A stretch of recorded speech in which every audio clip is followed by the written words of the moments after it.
Hello, everybody. We're going to be starting in just a few seconds here, and we're going to have a great show. I think it's going to be really good. I know I have to get the intro music started up, but I got to work on that. Always hard to get free music, so I just got to work on it. And we're going to start in 2, 1, and hello, everyone, and thank you for joining us. This is No Soundbites Allowed. I am your host, Michael Voss, Dragon of the Southern Tier. Happy to be here with you today. And of course, this is No Soundbites Allowed, where we get to talk every Sunday on our Sunday live stream with you, to talk to you about the issues that matter to you everywhere in the world, because we believe in the First Amendment. We believe in your right to free speech, to be able to talk about the issues that matter to you. And that's not just an American issue, that is for everyone in the world. And we want you to share in that. So I hope everyone's going to have a great day. I want you to know that you can call into the program as well as to leave your text, your chats, your tweets with us as well. Just as a quick update, there is at 4 p.m. today an event that is happening in Johnson City, New York. Mark Molinaro, who is running for the New York 19th District, will be appearing at the Oakdale Mall along with Lee Zeldin, who is running for governor of New York. They will be speaking at 4 p.m. at the Oakdale Mall in Johnson City. If anyone in our audience is in the region and they attend, please call in. Tell us about what you are seeing. We would love to hear your information. Hello, Dal. Thank you. Long live the Republic. I agree with you completely on that. So we're going to be talking about elections, which will have an impact on everyone around the world. This is not isolated just to the United States, not isolated just to New York State. This is going to have an impact on everyone, everywhere we go. And so, therefore, we want to make sure that we are on top of this with everyone, that we're speaking about this with everyone, because it's a big deal. This is going to have a massive impact on so many lives around the world, and we're going to talk with you about it. Now, I'm just updating. Please bear with me as a second as I make sure everyone knows that this is all live and that, so I'm doing a little software stuff in the background. It's the fun and joy of being the only person working on this at a time. It's the fun. Dow says he would have wanted to attend, but work doesn't excuse political activities. No, it never does, which often makes it difficult. It's a choice of where are you going to be. You know, I choose to be here with you guys on Sunday. I don't watch football. I'm giving up on all of that because I want to be here talking with you. Of course, that makes it a little more difficult because I don't get to be everywhere else every Sunday, but that's all right. I prefer to be here with you guys talking about the issues that are going to matter to everyone. Bear with me. I've got this just about up to date. So I'm planning on talking about, let's start off, and we're going to be talking about what's happening overseas and how is the election going to affect that. Looking at North Korea, looking at South Korea. How is that going to be impacted by what we're seeing happening in the 2022 election? Now, I think it's pretty safe to say at this point that everyone is aware that Republicans stand to probably win. They're expected to win the election. I don't think that's shocking. We've heard that from Bill Maher. We've heard that from CNBC. We've heard that from all the major news media. But yet, you have people like Michael Moore and Nancy Pelosi who are trying to tell us, no, it's going to be all about the Democrats. They're going to be the big winners. I don't think that's the case. I don't think anyone in the world is looking at it in that case. But at the same time, how is the rest of the world reacting? Well, in part, they're reacting like this. Just 3 days ago, North Korea fired 23 missiles. 23 missiles at South Korea, at Japan. It's the most that has ever happened in one day. It is more than most presidencies ever see in their 4-year terms. And that was followed up today with North Korea firing an additional 4 more missiles and a ballistic IBM. This is a big deal. So, why are we seeing that happen, and why are we seeing that happen right now? Because North Korea sees Joe Biden as weak. North Korea is trying to make a point. They do not respect nor do they fear Joe Biden. And therefore, they're going to make sure that they can make an impression, that they can get the most that they possibly can. And that's one of the consequences of this election. We don't have leadership in Kamala Harris. We don't have leadership in Joe Biden, not on an international stage. Let's start there. No one around the world is fearful of them or is concerned. China has scolded the United States on a repeated basis. We see Russia, Putin laughed in the face of Joe Biden. And contrary to the warnings that came from Joe Biden, he decided to start the war in the Ukraine, which has been a benefit for Putin, Vladimir Putin, because the ruble today is worth more than before the war started. His economy is actually doing better. So we're seeing that internationally people aren't afraid, they're not respectful, and they don't care. Saudi Arabia would not answer the phone for Joe Biden. Joe Biden had to travel to Saudi Arabia to beg for oil. And the result was that OPEC, Saudi Arabia, cut oil by 2 million barrels a day, which has negatively impacted the United States. Again, no respect and no concern. Now, what is the election going to have to do with that? By the way, Mike Bowie mentions that he voted yesterday, and do I think early voting is safe? Dow mentions that so long as no one becomes complacent and leaves it to others to exercise their right to vote. Well, absolutely everyone needs to go out and vote. We have said that continuously. No matter whom you vote for, you must go out and vote. Your voice is your vote. And if you do not vote, you do not have a voice. I don't care if you believe in climate change. I don't care if you're fearful of the pandemic. You want to see whatever your issue is. It could be BLM, Antifa, it doesn't matter. If you do not vote, you have no voice and you will be ignored. And that's why we see so much. Part of the reason, and I mentioned this on Twitter yesterday, part of the reason why you see so much details and information about early voting and people telling you about what the turnout has been so far, what the direction has been so far, is to discourage people from going out to vote. It is trying to make you believe that the decision has already been made, the vote tallies are already in, and your vote won't matter. Do not believe that. Your vote is critical, especially in person. It will make a difference and it can change the trends. The only reason why we have seen, this is a recent development in the last 10, 15 years, that we have seen these early voting polls, these early voting tallies that have come out, mail-in ballot tallies ahead of the election. We've only seen that in the last 10 years. Normally there was a blackout on voting so that no other state, no other area can find out what's happening in any particular area that's still voting. They used to hold that information back so it wouldn't influence people. But now that we see that Democrats are in a difficult position, they want you to see, oh, here come the early votes. The early votes have been mostly Democrats. The mail-in votes have been mostly Democrats. There's a trend supporting some Democrats depending on where you are in the nation. Why are they doing that? To try and convince Republicans not to show up so that they can maintain that lead, because Republicans tend to vote in person because they have very little trust of the early voting, which Mike Bowie was mentioning. And so they don't want people to go out and vote. Well, this is why it's important to go out and vote, to make sure, if you see a trend, to make sure that trend is continuing in terms of Republicans. And if you're not seeing it, to turn that around, because it has not been decided yet. The majority of votes are still done in person.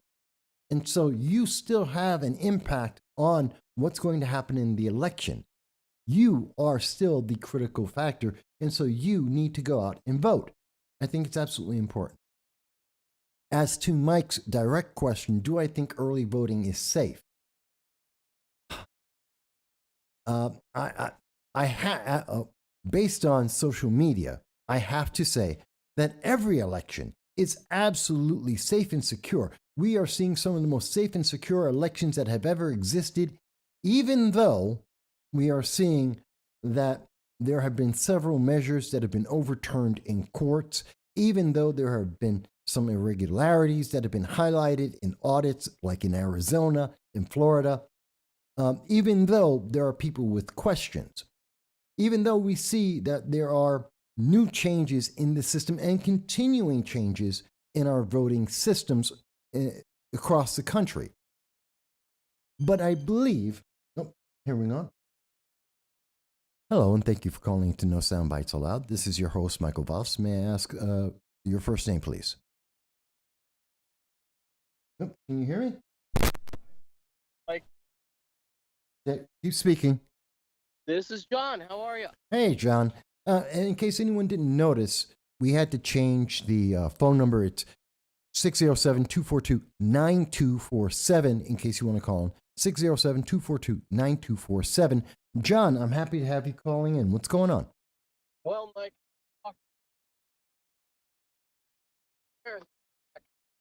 it appears that social media companies are now stepping in, and networking companies, even some gaming messaging companies, I'm talking about Discord, have decided, I don't know if you heard this, they have deleted the Look Ahead America server, which had over 500 people in it. No, I hadn't heard about that, and I haven't really. Discord evaporated. They just kicked me off, and everyone that was on my Discord was kicked off without warning, without any notice. So I'm not surprised that they did it to Look Ahead America, because we are seeing on many social media platforms that since November 1st, there has been a shutdown. There are people who are getting ejected. There's shadow banning and throttling of every political channel that is out there. Steven Crowder, another example. Everyone's having an impact. So I'm not surprised that that would happen to Look Ahead America. Did they give a reason?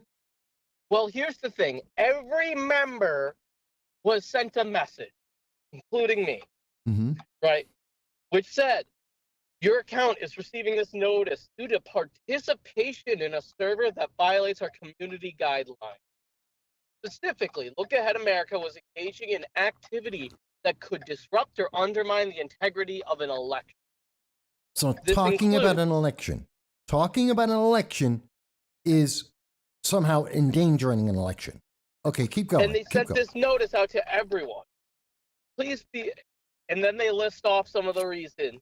Attempts to promote fraud in election. Attempts to suppress participation in election. Right? Attempts to prevent implementation of an election. Please be aware of the activity taking place in the servers that you join. That's crazy. And I have to ask everyone who's listening in, have you experienced a restriction on being able to speak about the elections?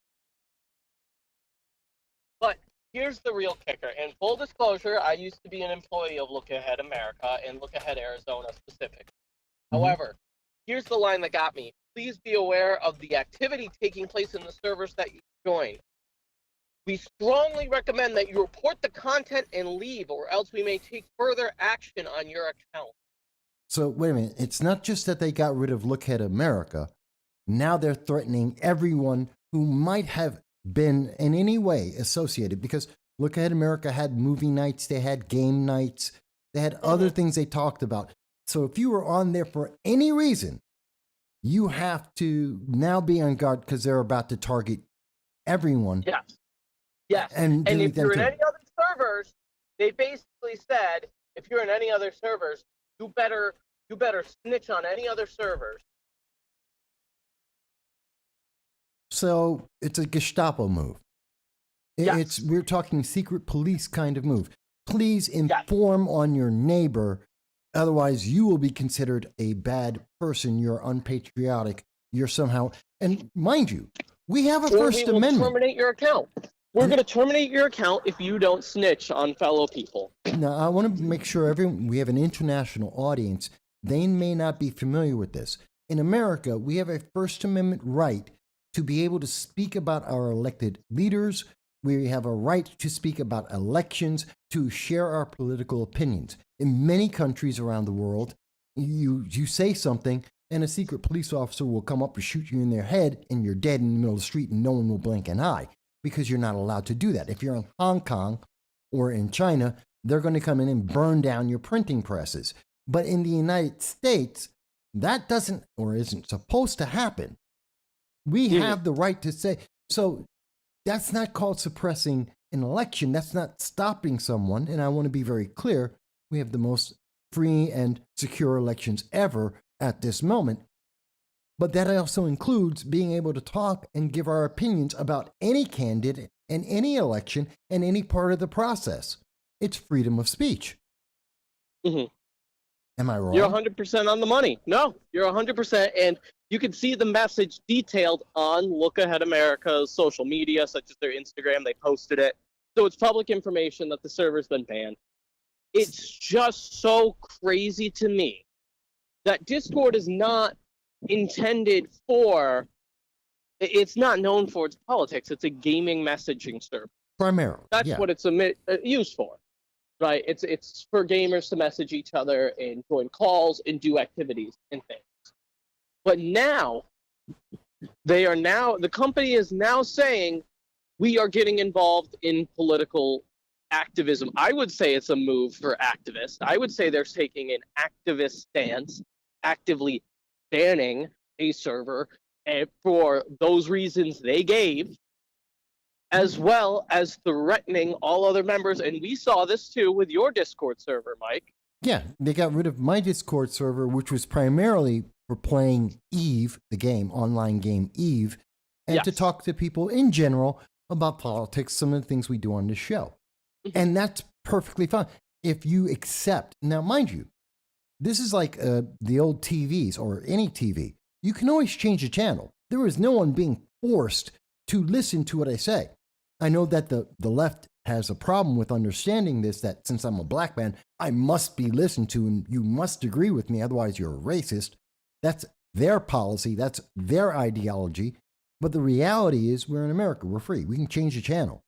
We don't have to go and watch any particular program. If you don't like what Steven Crowder or Ben Shapiro or Hassan have to say, Hassan Piker, don't listen. If you don't agree with Keffels, you don't have to listen to watch their tweets. You just can go somewhere else if you want to.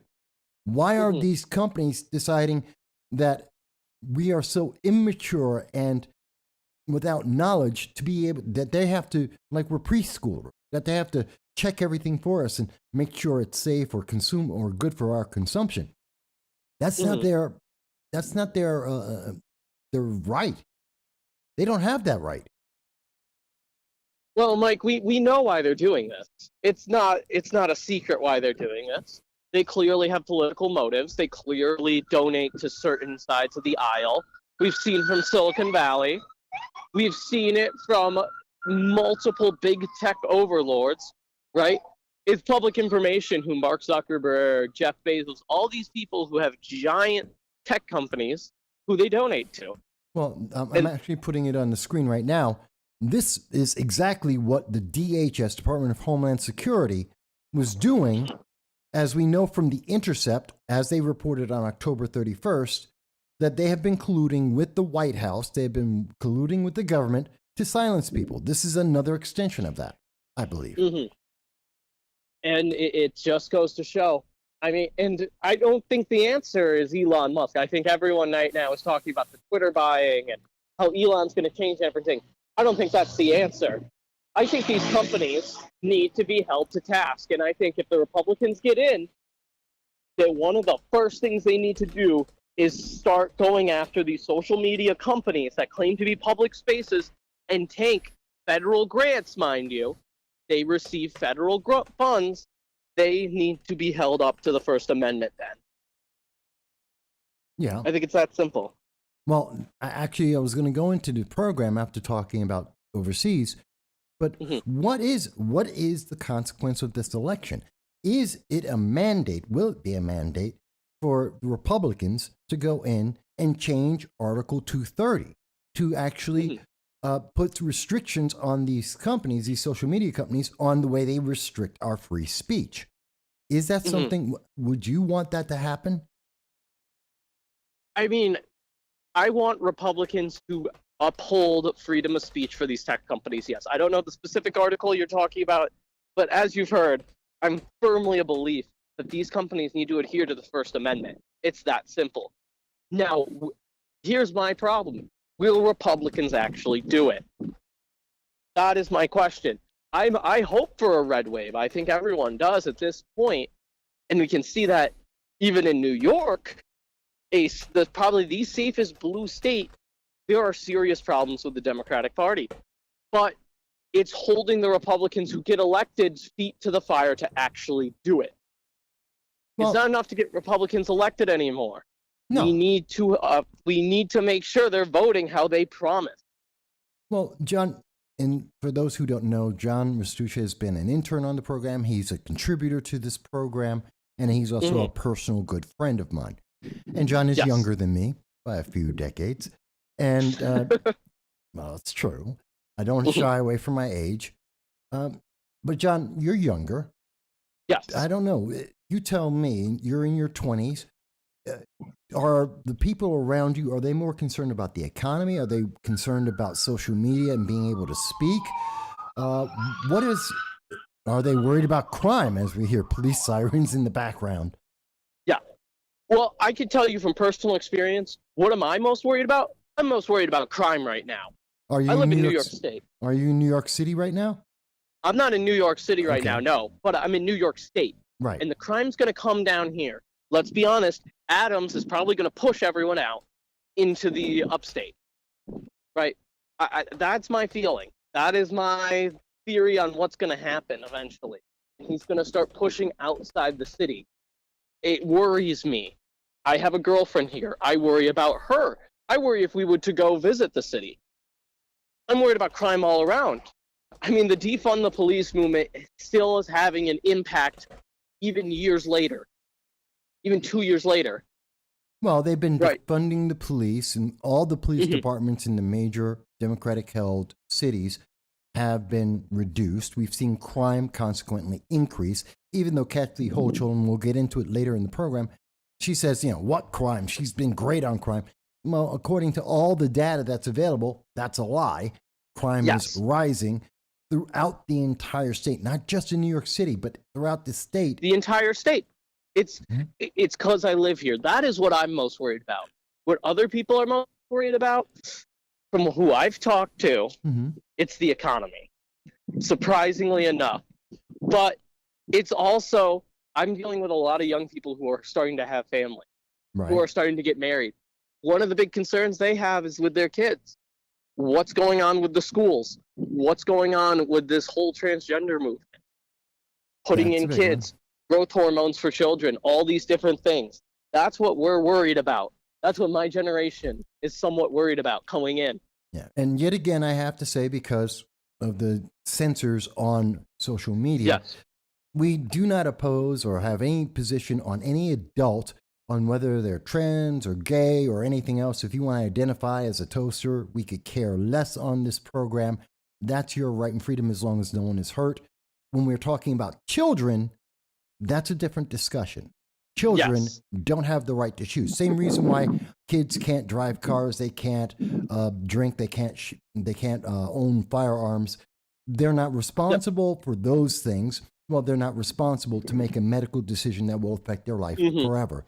That's our position. People may disagree, but we do not oppose adults making their own choices. Right. I understand with the social media censors, but that's what my generation is worrying about right now. And like I said, specifically for me, it's crime, Mike. It's getting terrifying out there. And it's also tough because they're disarming the populace to protect themselves. We are just becoming more reliant on government every single day. That's what they want. That is the end goal. And I've joked about it on the show. They want us to eat bugs, live in pods, and everything like that. But I digress. The other thing I wanted to talk to you, have you heard about the new Seattle housing program? No. There's a Seattle housing program? No, I'm not familiar with that. Oh, you'll love this. And I'll send you the article after the call. What they are trying to do now in Seattle is they are telling landlords, hey, we will pay for their entire rent, their security deposit, and everything. We will give them free housing in your complex. However, you are not, if you want this opportunity, you cannot do a credit check or a background check on any of the people you allow in your building through this program. Okay, so I just quickly pulled it up on a Google search, and there's an incentive program for homeless people. Yes. And so we would expect homeless people wouldn't have the best credit rating. Or criminal background. No background checks. And the government is going to pay for their rent completely. So the government's going to pay to put someone who may have mental issues, because the majority of people who are homeless because of either mental issues or drugs. Normally, that's the highest percentages. That's not to say that everyone who's homeless is an addict or mentally damaged, but the highest percentage are those two categories. And they're now going to put them into housing without any idea of who they are, what supervision they may need, any help they may need. They're just saying, put them in a house, we'll pay for it, and neighbors be damned, essentially. Yes. Yes. Exactly what they're doing. That what doesn't could possibly sound go wrong? Yeah, what could go wrong? Well, it's like bail reform. We'll just release the criminals on the same day. What could possibly happen there? More crime. It's already, Seattle's disgusting already with the amount of crime and the amount of drug use on the streets. There's whole accounts on social media that deliberately show just the streets of Seattle. Just that. You know, Seattle's very much like San Francisco, where people are defecating everywhere. It's terrible. They have massive drug use. They have massive. And now crime. we're going to give them free housing. No credit check required. No background check required.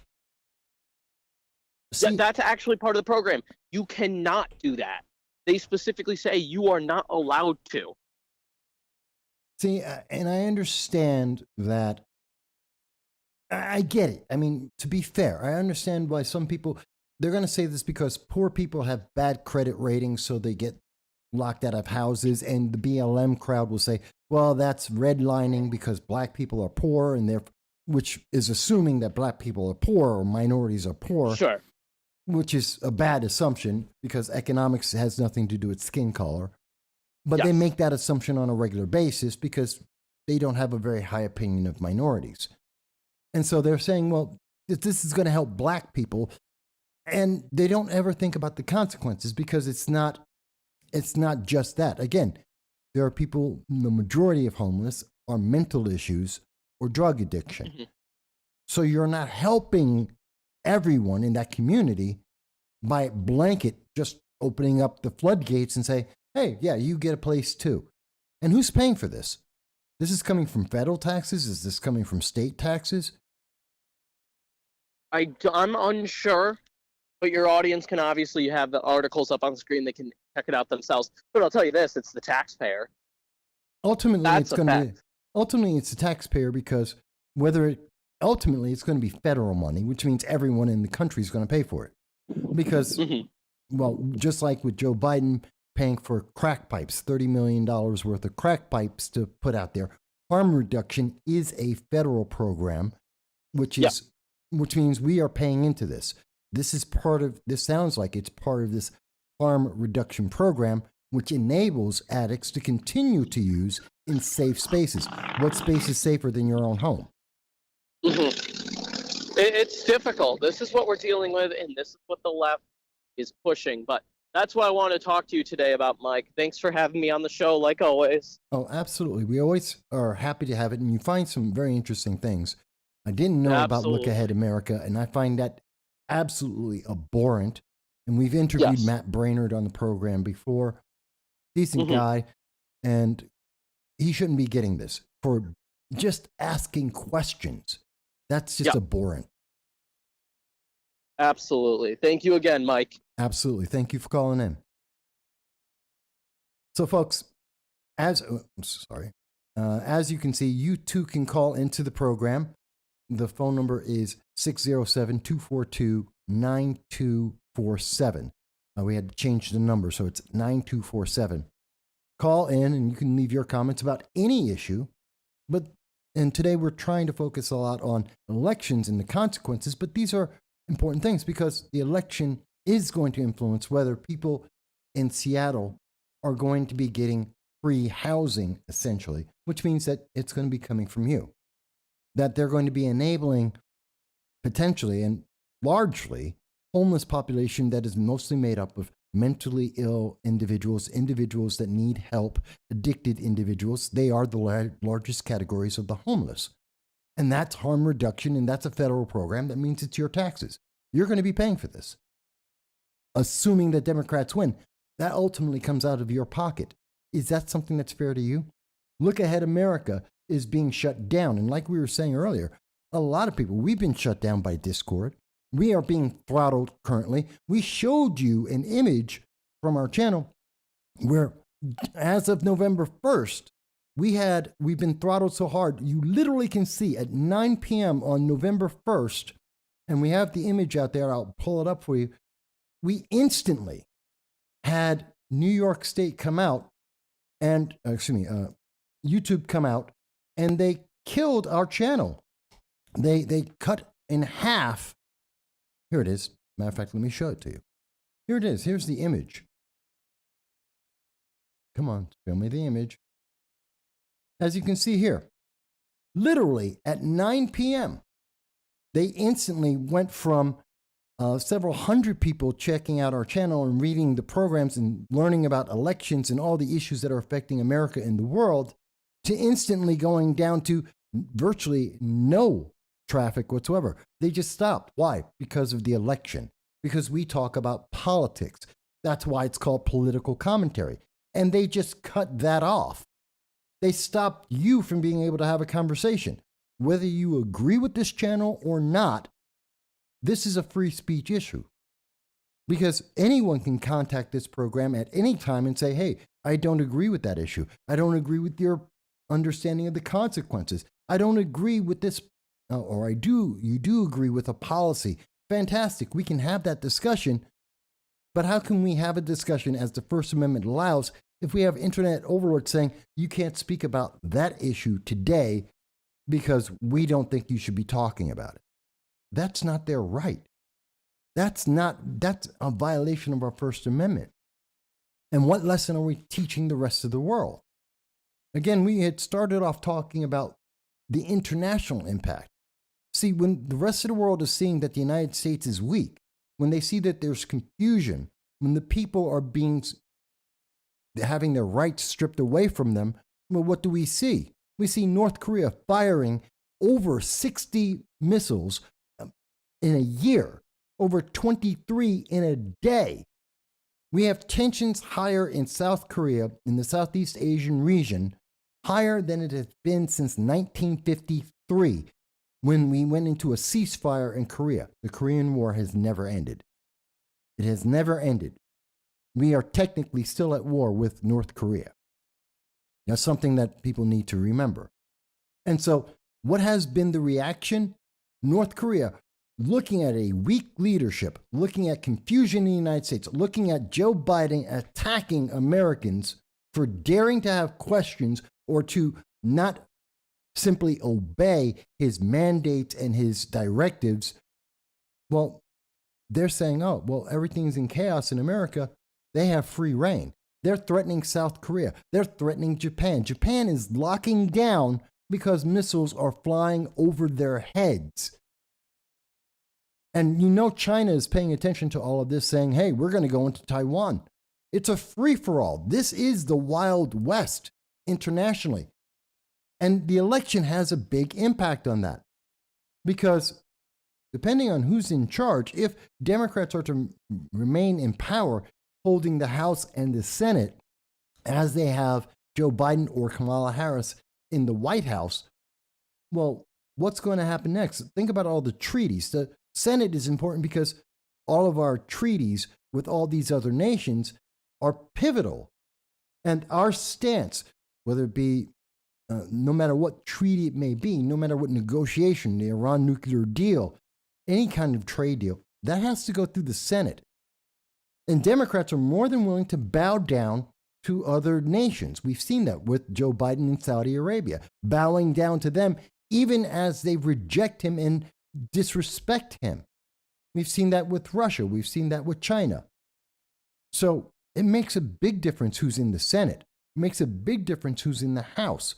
Are we continuing to divide our nation? Are we putting out laws that are going to separate people, put them at odds with each other so that we don't have our strength, our focus on the issues that matter, which could be crime, the economy, the recession, the food shortage that we've been talking about all year long, how we're going to deal with nations around the world, getting Americans back from Afghanistan, 5,000 Americans that have been abandoned in Afghanistan for over a year, and the Biden-Harris administration won't talk about it. Democrats, like former Congressman Antonio Delgado, won't mention it. Josh Riley, a candidate for the New York 19, won't mention it. They won't even talk about American citizens. They won't talk about the first and primary responsibility of any government, which is to make sure that the people are safe. They've just abandoned that, and we've abandoned 10,000 Americans into Ukraine. So what are we seeing? Hey, Jan, it's always good to see you here to join us. So this is a big deal. The consequences are, if we have a unified America, if there is a mandate, as it appears it will be, if people come out, they're voting for Republicans as it looks, and there is an overwhelming red wave, as they've called it in the news media, a red tsunami. Well, if that is the case, then America is united, and if we are united in our focus, other nations react to that and they calm down. When we're not united, when we're fighting amongst ourselves, when we're not paying attention to the international issues, well, then we get things like North Korea. And that's a big deal because our allies in South Korea and Japan and Taiwan, our allies in Europe, they're paying attention to this. Everyone in the world is paying attention. And if America is distracted and if America is divided, the rest of the world goes into chaos. And we have seen that over the last 2 years. There is no question on that. Now, if you have a question, let me know. Comment, just like you've been seeing Mike Bowie, Jan Rains, user has been banned, Dow Grimm. You can make that comment in your tweets and your chats, or you can call in like you just heard John do. You can call into 607-242-9247. If you think I'm wrong, tell me why. If you think Democrats remaining in power is the best thing for America, please tell me how. How have they prepared America for the food shortage? 30 to 40% less food in the world. They've known about it since at least February. We believe earlier than that. And they have yet to come up with a plan to tell you how to deal with that. They have yet to deal with the supply chain issues where we have butter shortages, we have shortages of celery, lettuce, we have a shortage of baby food. 15% of the products on the shelves in our stores are empty at this moment. What's the plan from Democrats? Do you think they're going to come up with a plan? What about the economy? We know that inflation is rising. We know that around the world they're looking at 18, maybe 20% is the target of inflation over the next year. We know the United States is technically in a recession, and we expect that recession, according to the Fed chairman, will be lasting until 2024. What's the plan from Democrats? They've said, we know that they have promised that they're going to pass an abortion law. That's their focus, abortion. They're going to codify Roe v. Wade. They're going to make that the law of the land if they maintain power. Here's the thing. If they seriously believed in abortion, late-term abortion, abortion at the moment of birth, if they thought that was important for America, they thought that was vital for anyone in America, they would pass that. They have control of the House, the Senate, and the White House. They could pass that tomorrow. They don't. Why don't they? Because it's not important. And I say that not because no matter what your position is on abortion, the Democratic leadership don't think it's important. Otherwise, they would have already passed the bill because they have the numbers to do so. Instead, they want power, which is why Josh Riley is talking about it, why they're using that as their campaign slogan right now to try and get more and more votes. Because if they had any concern about it, they would have already done this.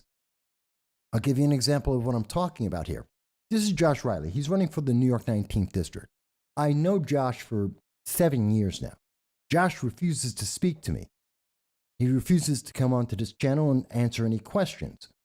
But Josh isn't worried about sending out requests to get money from me. As you can see on the screen just below me, just below my image, this is a direct message from Josh saying, send me money. Send me money. Why am I going to send you money, Josh, if you won't answer questions that I've asked you? Why would I ever want to send you money or support you if you won't answer questions about Americans in Afghanistan, about what are we doing about the economy, inflation that has come from the Biden-Harris administration's policies? What are you doing about the recession, the food shortage? He has no answer on any of these things. But he does want to say, hey, upstate New York has been sold out by greed. Think about that. Upstate New York. He's running for Congress, not upstate New York. And he's saying, well, there's greed in our economy and corruption. Who's in charge? I asked him this question. I actually sent him a tweet about this. Who's in charge of New York State? Democrats. It's a single party rule. Democrats are there. So if he's worried about the greed and corruption in New York State, he's worried about Democrats, his own party. Then why would we elect him if he's saying, no, we need more Democrats to deal with the greed and corruption that come from Democrats? Why would we ever do that? And you know what? He won't answer that question. I mean, it's pretty straightforward. He's asking Republicans, me, to give him money, even though he won't answer a simple question like, why should I elect you? Because you support the Democratic policies that have increased the amount of greed and corruption in New York State, that have put the United States into inflation, at record inflation, 40-year high inflation, that have led the United States into a recession, that have abandoned Americans across the world. Why should I vote for Josh Riley if he supports each and every one of those things, if he supports open borders? And these issues have all come together to allow rogue nations like Russia, like North Korea, like China, to threaten other nations in the world, if not to actively have wars. He won't answer any of that. Isn't that a question someone running for an elected office should answer? If he were to win New York 19, I would be one of his constituents, as well as a member of the press. Doesn't that mean he should answer this question in some way, shape, or form? Shouldn't he tell the public his plan if he's going to go to Congress to deal with these issues that are the primary issues affecting America? Instead, he wants to talk about greed from his own party and blame it on Republicans. He wants to talk about abortion, but he doesn't want to talk about the vaccine mandates that he supported that obligated pregnant women to get the jab, for babies to get the jab. And we have learned consistently that's not the best thing that we could possibly do. But yet he wants to say, but he supports women's rights only when those rights are in line with his politics. Shouldn't he answer that? Shouldn't all of these Democrats be answering this question? Except across the nation, they're not. They don't want to talk about crime. They don't want to talk about vaccine mandates. They don't want to talk about, anything. In fact, they have been actively working with DHS, the Department of Homeland Security, and social media to silence your voice, to shut you up, to make sure that you can't say things they don't want to hear. And we know this has got to be true because it's coming from The Intercept. about as far left as you get in mainstream media. The Intercept is a far left organization, so far left that Glenn Greenwald, who is a Democrat, who is a liberal, it was too far for left for him. And he is a well-documented, well-known, and respected journalist. And it was too much for him. He created The Intercept as a member of the far left, and it went too far for him. And The Intercept is telling us that the government, under the Biden-Harris administration, is silencing you. They are violating your First Amendment rights. Shouldn't that be on the ballot? Shouldn't we be hearing about that? And then to ask about that question, let me ask you, what do you think is the consequence? Do you believe that if Republicans win, that they're going to do anything with Article 230? Are they going to do anything to protect your Second Amendment right? Excuse me, your First Amendment rights, your freedom of speech, your freedom of religion? Remember, Democrats were the ones who said, you cannot go out and go to a church or a religious sermon. You couldn't do that. But you could go out and riot with BLM. You could go out with Antifa and burn down a city. You could destroy businesses.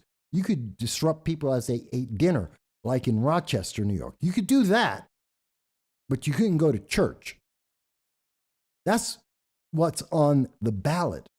That's what 2022's midterms are all about. The question is, and user has been banned, says no on both. Matter of fact, let me go back to some of the comments here. So, one of the questions I see, user's been banned, asked a question. John had been talking about Seattle and the fact that the city of Seattle will be giving housing. They'll be paying for the housing of homeless people. Do illegal aliens get that? Probably. Seattle is a sanctuary city. So, yeah, they'll probably do that for illegal aliens. Hang on. We got another call coming in. Hello, and thank you for calling into the program, No Soundbites Allowed. I'm your host, Michael Voss. What's your first name? Hey, Mike, it's Jason. Hey, Jason. How you doing, man? A little under the weather, but other than that, okay. I wanted to talk, we were having a conversation a couple weeks ago, and it came up about the situation with Social Security, and, and you pointed out to the fact that it was the government.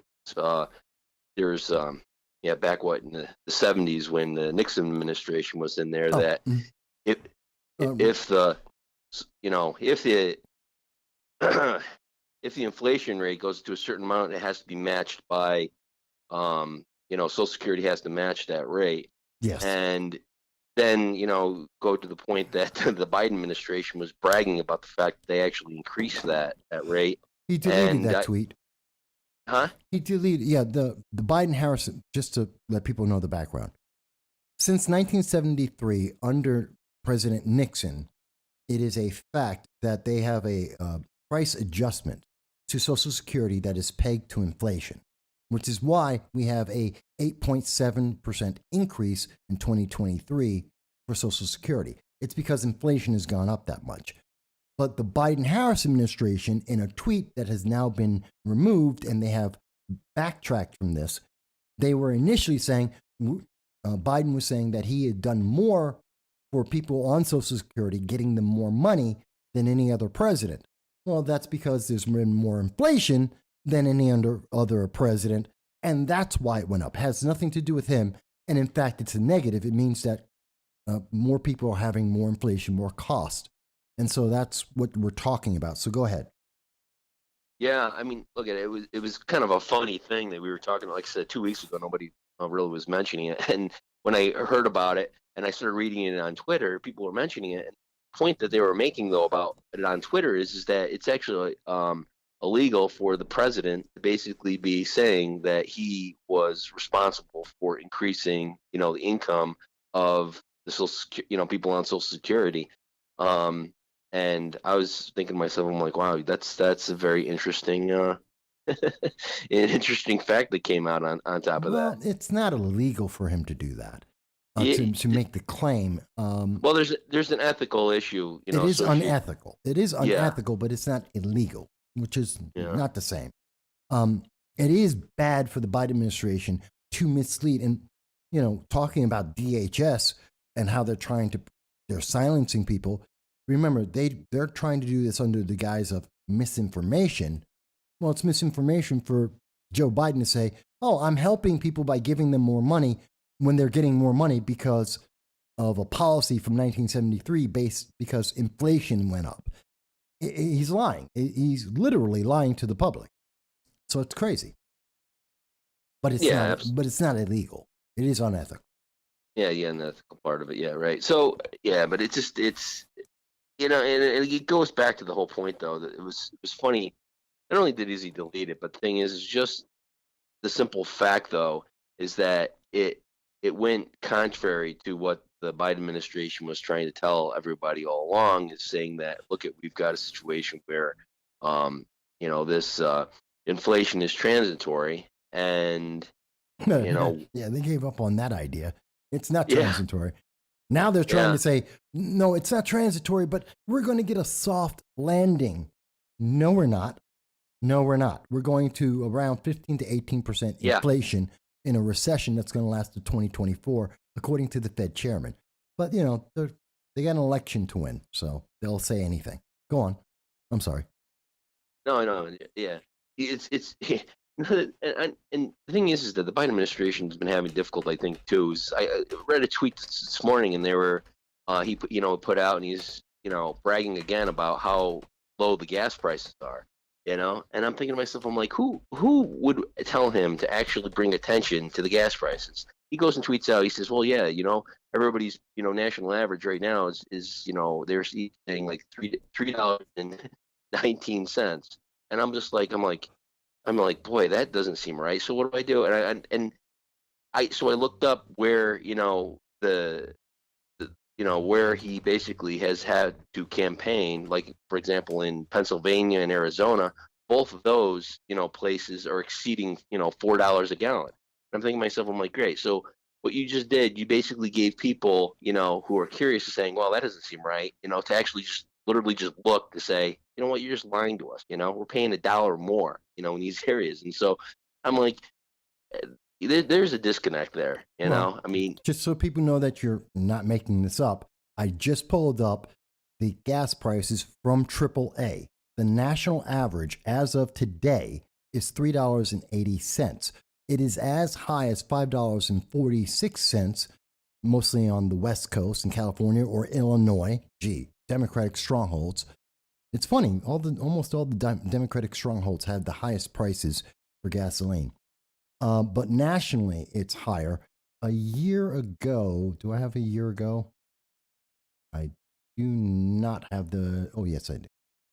So it is up approximately $1, which would be about 30% from when Joe Biden took office in January of 2021. Even if you go by February 2021, it was about $2.56. So we're up over $1. Again, yeah. he's out of his mind. Yeah, it is. It's just like I'm wondering who's running his Twitter. Was this personal? Was this sabotage from within? That's the thing, is just that's something anybody could look up within a second, and they would look up. Or the fact that they just look outside when they're at the pump and they go look down, and they said, "Oh yeah, it's like, oh great, yeah. I'm glad somebody gets to pay $3.90. I'm paying over $1 more a gallon for it. I had to fill my tank, and it's like, oh, I paid an extra $30 than somebody else in the national average. It's like he's bringing attention to something that basically just going to end up tanking him. And I'm just, it's good for Republicans, I suppose, that he's doing stuff like that. But just just the disconnect there, within his own party, they're crumbling, as far as their messaging goes as well too. I just thought that was pretty hilarious when I read that tweet. It's crazy. Well, again, they're trying to do what we saw with Josh Riley. And I don't know if you saw what I showed from Josh Riley's page, the candidate running for the New York 19. Oh, we got to fight greed and corruption. Elect me. I'm a Democrat. well, you're talking about green corruption in New York State, and New York State is run by Democrats. So the green corruption is coming from Democrats. See, they're trying to misdirect you. Oh, see, it's someone else's fault. It's someone else's issue, but it points directly to the Democrats themselves. It's trying to misdirect. It's yeah, and he, the one ad that I saw from him was about bringing back jobs to the area that have been shipped overseas, and I'm thinking to myself, I'm like, oh my God, I said you're playing that one, and not to mention the fact that right there was a huge campaign platform for Donald Trump, so. It's one of those things where you wonder too is whether or not Riley was trying to dig into that sort of demographic by pandering with that sort of messaging. Then they must be losing on. Well, he's got nothing else to point to. Notice he's saying greed in our economy. Our economy is in a recession. There's massive inflation. There's a food shortage. There's a shortage of butter and other items. He's not addressing that.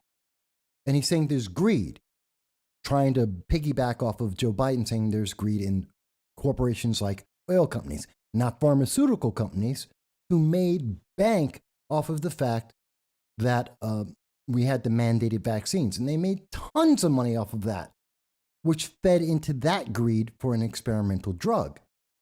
But he doesn't want to talk about, well, the direct, obvious, and again, I say it, it's obvious. You're saying that upstate New York is greedy. Upstate New York is run by Democrats. New York State is run by Democrats. Why won't you denounce the Democrats? Well, it's because Josh Riley won't denounce anything that will get him elected. One of his supporters, as we covered on this channel, one of his supporters came out with an absolutely racist attack against me for daring to raise this question to Josh, and he won't denounce racism. Blatant, absolute racism. We have it on video. We showed it to everyone. He won't comment on it. Why? Because it could take away votes that he needs. That's the duplicity we're dealing with right now, and it's kind of upsetting, and we see that on a national level. Joe Biden's perfectly fine with demonizing half the nation, saying that if you don't agree with him, well, you're the problem, you're a domestic terrorist. How is that helping anyone? I mean, am I wrong?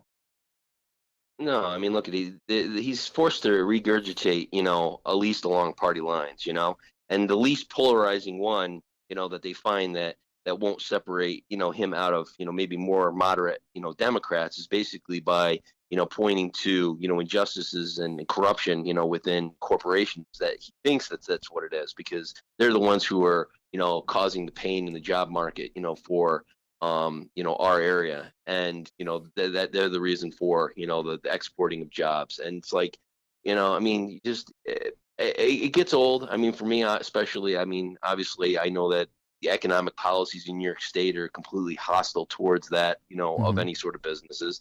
Not only the economical as far as the taxes and regulations, but not to mention the fact that one thing that we're going to have a huge problem is energy. I don't know what certain businesses in New York State are going to do, when they can't even turn their own lights on for the businesses because, we don't even have any diesel, or we don't have any, electricity coming in the wintertime. Nobody's addressing that sort of, problem that's all of a sudden going to slam us, within a couple months. Well, you're bringing up something that's interesting. Now, there have been many polls on this, but I want to ask you about you and the people you know. We're hearing from Democrats the biggest issue is either climate change or abortion. We've seen in polling that the American people tend to say that it's either crime or the economy, which would also include energy. What do you think is the biggest issue right now? And let me ask you, if Republicans do in fact win, which issue do you think they're going to address first, or should address first? Well, the thing is that the economy is going to be, the inflation is going to be an issue. The bottom line is that if as soon as the Republicans, like for example, if Republicans and take the Senate and the House, I believe that the following day we're going to see within the commodity market, you'll actually see oil prices fall, because basically the position of the Republicans is to drill baby drill, and that right there, just by them being in power, will actually decrease the cost of energy. And so just by them being in that position will actually cause those rates. Now, I don't know what sort of legislative action they can take to basically push against a lot of these progressive policies, because the problem is a lot of businesses, especially within the energy sector, they need to forecast out 5, 10, 15 years down the road. And when all of a sudden Democrats just jump back in power again, they can't afford to basically to just drop everything. Just for example, just like the Keystone Pipeline, it's just like, what are they going to do? They're going to have everything built out, and all of a sudden, at the last second, Democrats get back in power and they just pull the plug on it, just like Biden did with the pipeline there, and that's some of the problems that the Republicans are going to face, because they're going to have to basically ensure that certain policies that they're able to put in place will be grandfathered in, irregardless of what political power will be there in the future. But one of the major issues that we've seen, especially within any administration, but especially the Biden administration, is that if he can't get his way, they just basically use executive orders just to crush everything in their path. And the only way to prevent that from happening is, some sort of impeachment, which they have to have high crimes or misdemeanors. And I'm not really sure if Joe Biden shutting down the usage of natural gas and coal with an executive order is impeachable. Well, no, it's not impeachable to use its strategic oil reserves for anything but an emergency. It is a problem, though. It is an overreach of power, which we've been seeing that the Supreme Court's trying to address the overreach of government. We've seen that in New York City, where the courts, New York State courts, have overruled in New York City so far the people who were fired because they didn't get the vaccine mandate as per Eric Adams' order. They have to be rehired. All those people have to be rehired, and they have to be paid their back pay. And so that means, and that's, I believe, sets a precedent for New York State when Kathy Hochul fired 34,000 doctors and nurses for not getting the mandate because of their Hippocratic oath. They didn't think it was the best thing. So we're seeing that same kind of problem. Well, yeah, I think that's one point right there. Like, for example, if Lee, Zeldin manages to beat out Hochul, for the governorship. I think that's one thing that he could start off by doing immediately, is to undo everything that has been done by them, as far as a lot of those policies there, as far as what they did to people with COVID, and the enforcement of what they continue to do even to this day. Did she still have the executive power? I can't remember. Yes, she does. Yes, no, she still is maintaining. She's keeping her executive power. She still has emergency powers. So does Newsom in California, Whitmer in Michigan, many, Wolf, and in New Jersey. They all have still have their emergency COVID powers. They have never given them up. Yeah, it'd be ironic too, because the thing is that and those powers would actually have to be given by the legislature for a new governor. So basically, they'd be gone. The instant she's gone would be the moment that they drop off, I would take it. Not unless they carry through until, indefinitely, until the legislature withdraws them. I don't know how that works. Well, I'm not sure. And legally, we've already seen in New York State that the courts have said, hey, you have to do this. You have to rehire these people. Now, we also know, and I have it here. Give me 1 second. Where is it? There it is. According to Laura Logan, it's on Twitter. We have it out there now. She mentions, this came from Project Veritas, that Mayor Eric Adams, the practical progressive, as he called himself on CNN, is ignoring the court order to rehire the unvaxxed, and that they have no intention. So the question is, without the leadership from governors, 31 governors across this nation, if they are Republicans, they can, without the court being necessary, reverse this and save millions of dollars in court fees and any penalties for violating the law. But what we're seeing consistently, this is a top-down thing from Democrats. Joe Biden has been violating the Supreme Court. We've had Alexandria Ocasio-Cortez and Maxine Waters saying, don't follow the Supreme Court, violate the rulings of the Supreme Court. And now, whether it's on gun laws or abortion or anything else, and now we're seeing mayors who are doing it. I don't know. How do we turn that around? I think we need these elections to clear house. I think that's the only way. That would be a consequence. If we cleared, won the Congress, both the House and the Senate, we cleared the 31 governor seats across this nation and local elections as well, I think we could see those changes made where we would hire back 34,000 doctors and help the health care of people across this nation. We would be able to rehire police officers that were fired, rehire or bring back people into the military, which would help our national security. So there's a lot of issues that go with this as a consequence.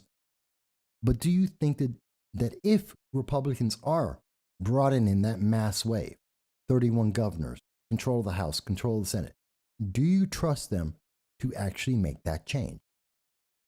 Well, the bottom line is that, when it comes to them, like I said, just by them being in power, is enough to actually move, our, decrease inflation. Because like I said, is just that, the projection of, our energy is going to be there, they're going to be on the side of actually trying to release that. And so that will actually just move in a positive direction. And I think they will unwind some of these policies that were put and probably undo some of the wrongs, instead of the firing people, and give some sort of reparations, to payments, for people, who had, were forced, to leave their positions, I mean, there's a lot of different committees and other things as well too that Democrats have their powers in that have been, squeezing our economy. I mean, one of the things that's been happening that's kind of gone under the table, which unfortunately hasn't been, too obvious of a problem, but you got Maxine Waters. She's actually like on some sort of, our economic, committee of some sort, and she's been she went right out and she's threatening the Fed, telling them do not, raise interest rates, to back off, to take it easy, and it's just like, I'm like, that's not the job, I mean, of the Fed. The Fed is, and so she's going through an up. It's just why are we surprised? Maxine Waters, who's on the Appropriations Committee, she's a senior ranking member. She's been around for about 40 years in politics, forever. And why would we expect her to do anything else? She knows that interest rates are a reaction to inflation. It's going to lead to a recession. It's going to be bad for Democrats to get reelected in 2022 and 2024. So she doesn't want to see anything happen until after elections, when Democrats are able to maintain as much power as possible. And I think, and I've said this on this program for 6 months now, we're not going to hear the truth about the economy, the truth about international policy, the truth about our southern border. We're not going to hear about any of these truths until after, about a week after the election. Then we're going to see the news media, especially if Democrats lose, then we're going to start hearing, hey, here's the real status of where everything is. Here's the truth that we didn't want to tell you. And by the way, it's Republicans' fault because they can't fix everything overnight. And I think that's truly what's going to happen. Maybe people disagree with me, and I'd love to hear that. Do you think I'm wrong? No, I mean, I've talked to you about that before, and I basically was, we were having a conversation. I was saying that's pretty much what my thought was, is that they were going to, they kept kind of running the economy in a certain very hot way, and then all of a sudden, because I always thought that the Fed was actually, in the bed with, the Biden administration, and all of a sudden what was happening, they would basically say, hey, guess what, we're actually going to extend, we're going to have to increase interest rates more than we actually projected, and they would make that announcement after the election. The irony is that they actually had to say that the other day, this Wednesday. They said that their projection for increasing interest rates they were on path to do, they actually said that they actually have to go up, I guess, another point, which that actually shook the market and then brought it back down to the lows again, which was something that really pissed off a lot of Democrats, because you've got a lot of you've got these elderly, you got a lot of people who are now, all they're doing is they're looking at their portfolios and their pensions and stuff, and they're like, yeah, we're broke, and we're going down, we're not going up, we didn't bottom out, we're not turning around. And Democrats wanted a narrative that, okay, you know what we did, we got it down, and then everything's starting to turn up and go up, and all you have to do is reelect us, and then we'll just continue to ride this higher. And unfortunately for them, yeah, everything's coming to a train wreck, right during this pivotal time of the election, which, it's good for America, because then at least, they'll be out of power and won't be able to continue to inflate the economy with some of these crazy bills that they keep throwing forward. Well, no one wants to talk about the fact that the stock market's down 10%, NASDAQ's down 23%. The average IRA is down, I believe it was reported, $34,000 across this nation, as inflation is continuing to go up and we see interest rates going up, which has crashed the housing market. Mortgages that are at a 22-year high, as I recall. Interest rates for a new mortgage is at 7 to 8%, depending on where you go. And that's if you have perfect credit, which almost no one does. So that's hitting the housing markets. We're seeing the economy on all sides. The middle class is being crushed right now. But let me ask you something entirely different. We're not even going to talk about the Social Security and how they're getting hurt. We're not going to talk about retirements that are getting decimated or new houses that are collapsing. Let's talk about, when was the last time you heard anyone talk about the southern border? It's been, a year. And this is something Talk about what now? The southern border. Oh, the southern border. Oh my Yeah. God, no. I mean, it's just the economy has been, yeah. I mean, Now, overseas, they're paying attention to it. They're talking about it. In fact, there's an article that comes out of The Guardian, a backlog of bodies. This is why this is the deadliest year for the US-Mexico border.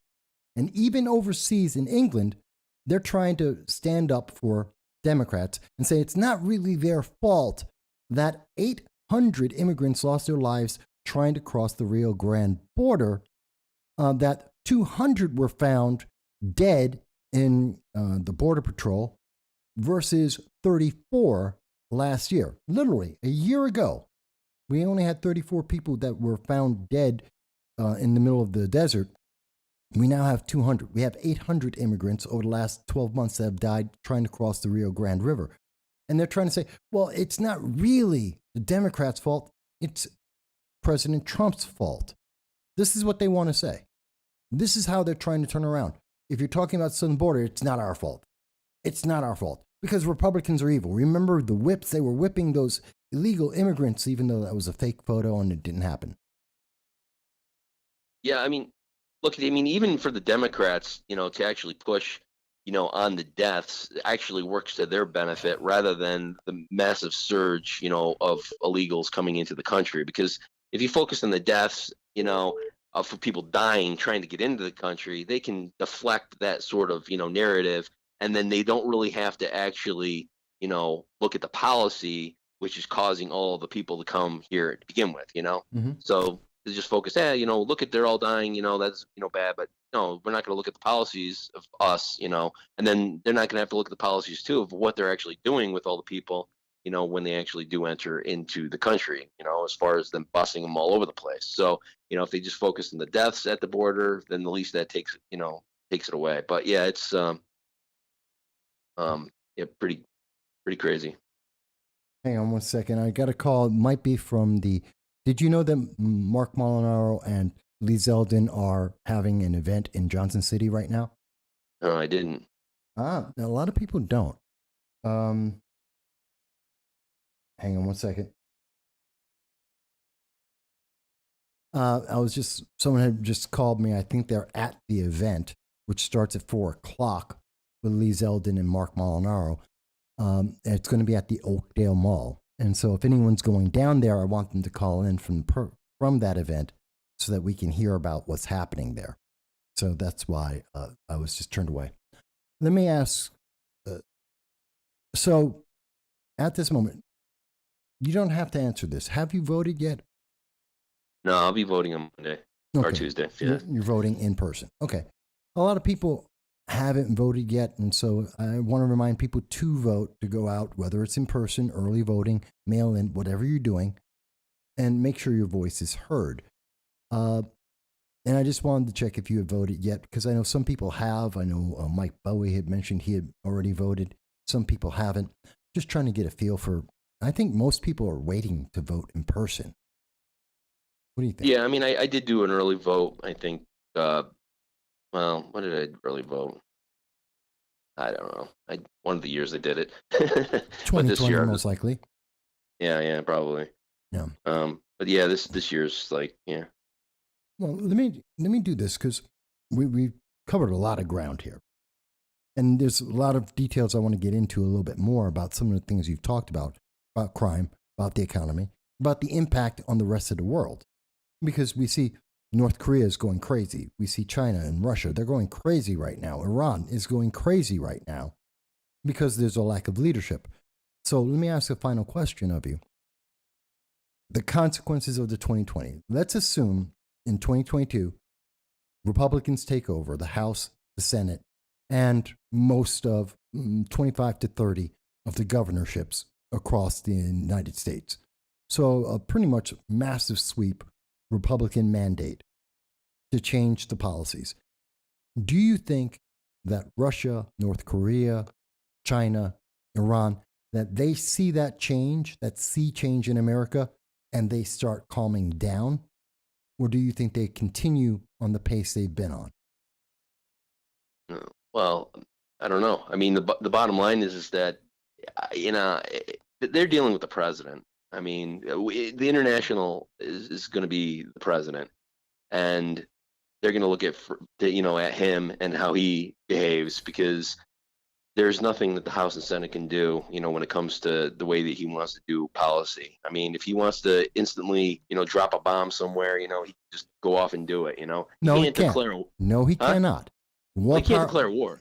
The War Powers Act won't let him commit war, and even then, the Senate has a lot of the policy we see that's being pushed.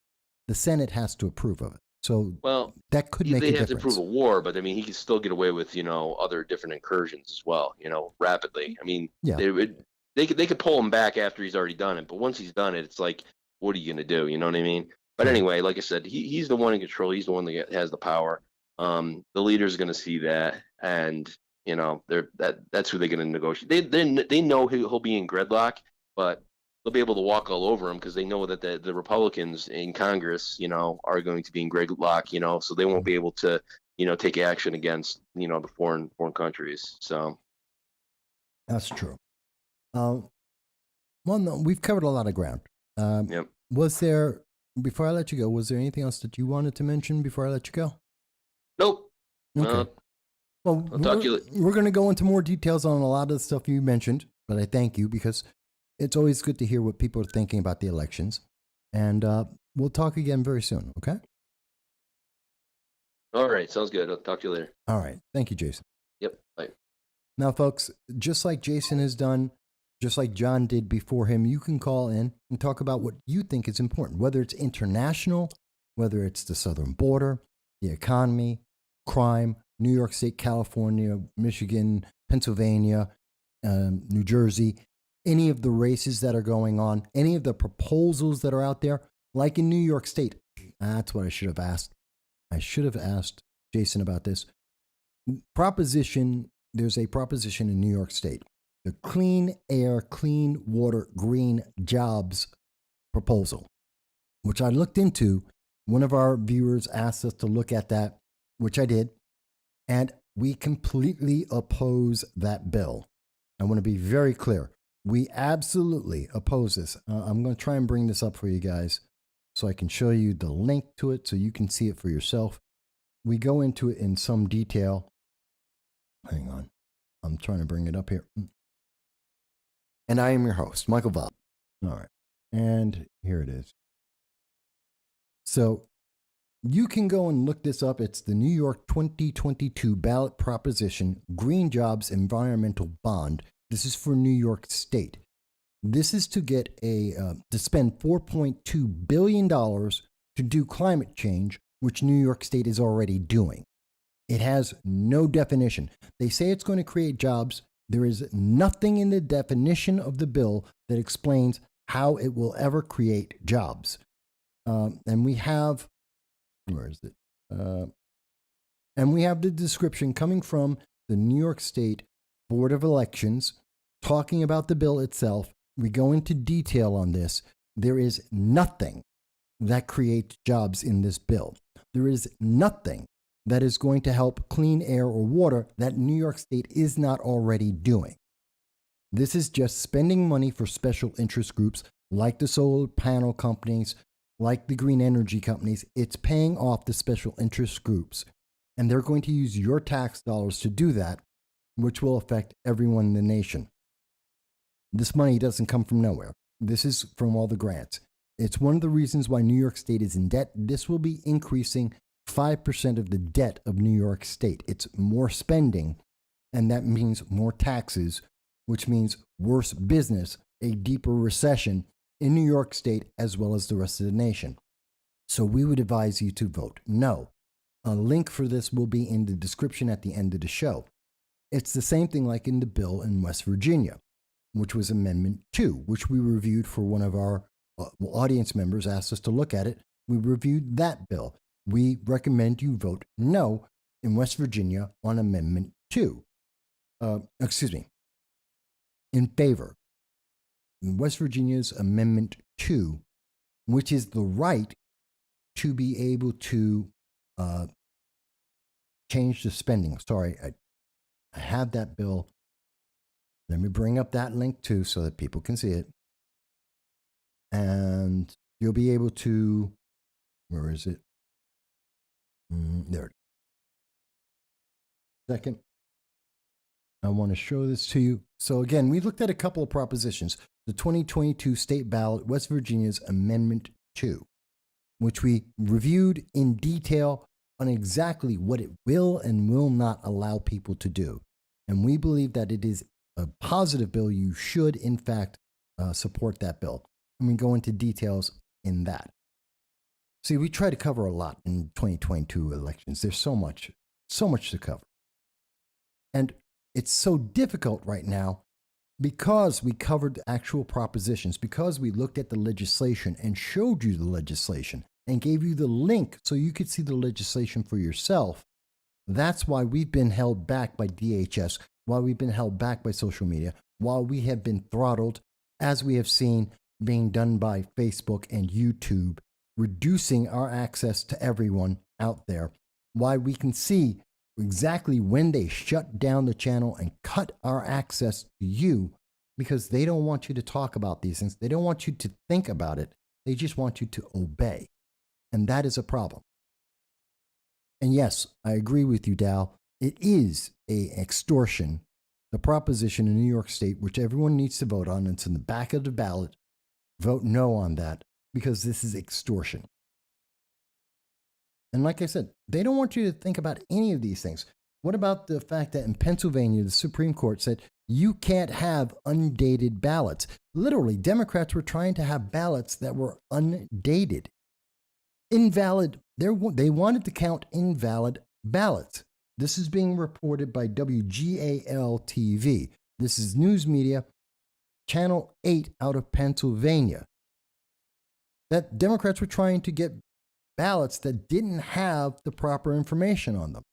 This is why we have to have questions. This is why we have to be involved, and why I suggest people go in and vote in person. You don't have to. You can vote any way you want, but that's important. Because Democrats are trying to find every way they can to get in votes to counter what you, it seems, the public are thinking.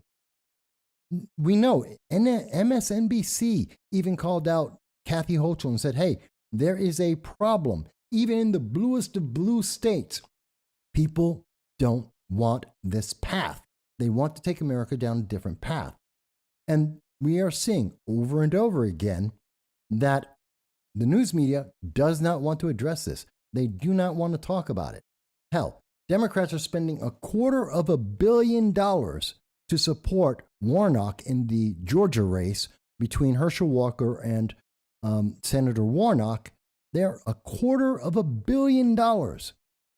This is how much they are desperate to maintain control. They are taking your money and throwing it around and saying, just obey, just listen to us. But the thing that you're asking them about, the thing that people are concerned about, they're not paying attention to. Think about the shootings. Hell, there was a shooting as reported today by CNN about 2 hours ago, 3 hours ago. 9 people were hospitalized because in Philadelphia, there was a shooting. 5 men, a 24-year-old, 25-year-old, a couple of 24-year-olds and 25-year-old and a couple of 40-year-old men decided to have a shootout. And the thing in Philadelphia that's important about this is this was down the block from a narcotics strike force. There was a drug intervention going on by law authorities, and crime has gotten so bad that even with police a block away, we see crime is happening, shootouts in our streets a block away from the police. That's a failure of the government. That is a failure. That's what happens when you don't have enough police officers, when you have defunded or revisioned or reimagined the police department and you don't have enough officers, and the criminals know that they can do anything and get away with it, either because of bail reform, letting them out immediately, or because the police will not be able to show up in time.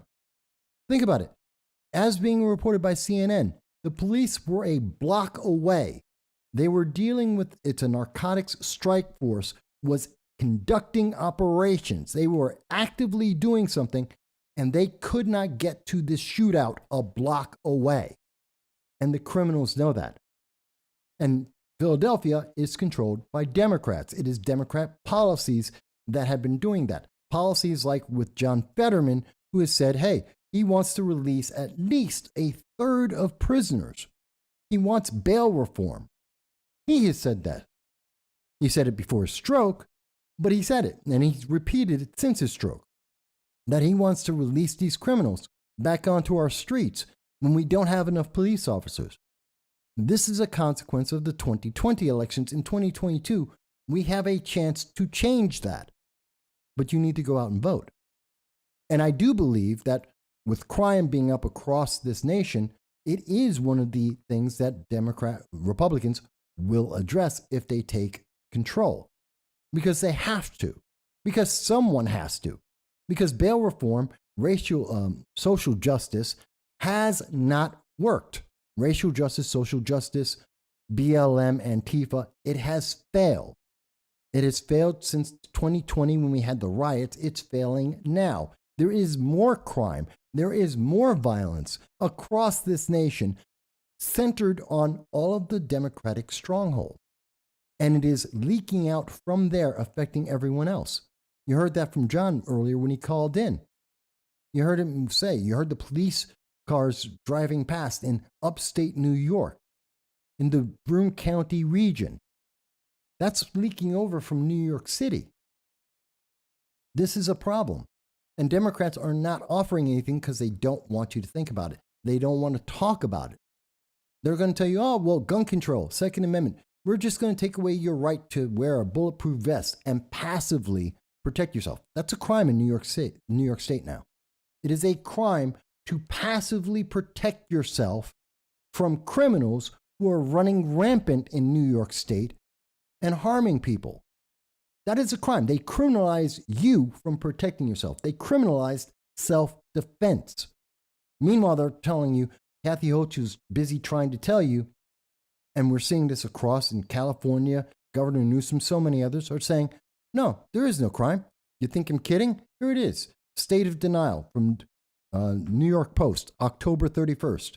Hochul calls crime woes a GOP conspiracy. It's a conspiracy to say that there's crime. A conspiracy, which we see in New York State, we see it in New Jersey, we see it across this nation. Democrats are saying it doesn't exist. It reminds me of when Jerry Nadler, who's also up for re-election, said, oh, no, Antifa, it doesn't exist, as a man was killed in Portland because of his political beliefs. Remember, it was in was it Minnesota? I believe it was Minnesota or Wyoming, where an 18-year-old was run over by a Democrat because of his political ideology. And the news media said, well, that didn't really happen. That story is not important. Don't pay attention. Don't think about that. Obey, at least until after the November elections. You have to obey. These things aren't really happening. Crime in New York, not really happening. Crime in Pennsylvania, it's handled. Oh, we're seeing Democrats go crazy and attacking people? No, that's not important to talk about. How about this story? I don't know if anyone saw this. How about this? Yesterday, a Lee Zeldin supporter arrived at a Hochul rally. This is being reported today. It happened yesterday in New York City. A woman showed up with a sign supporting Lee Zeldin. She showed up at a Hochul event. She didn't attack anyone. She wasn't an aggressor. She simply had a sign that had a different political opinion. She was attacked. The sign was removed from her. And these are these are Hochul supporters choked the woman. They were attacking her. They choked her. There's video of this. She was choked because she wanted a different opinion, because she didn't obey what the news media is telling you. Hochul says everything's fine. What about this crime, Kathy Hochul? Why haven't you spoken about this? She's out with Joe Biden right now in Yonkers, New York, saying everything is great, everything is fantastic. She called in Bill Clinton to support her. Meanwhile, her supporters are going around and attacking people.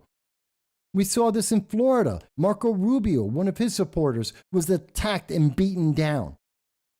Democrats are violent because Joe Biden in Philadelphia said, well, if you don't obey, you're a domestic terrorist.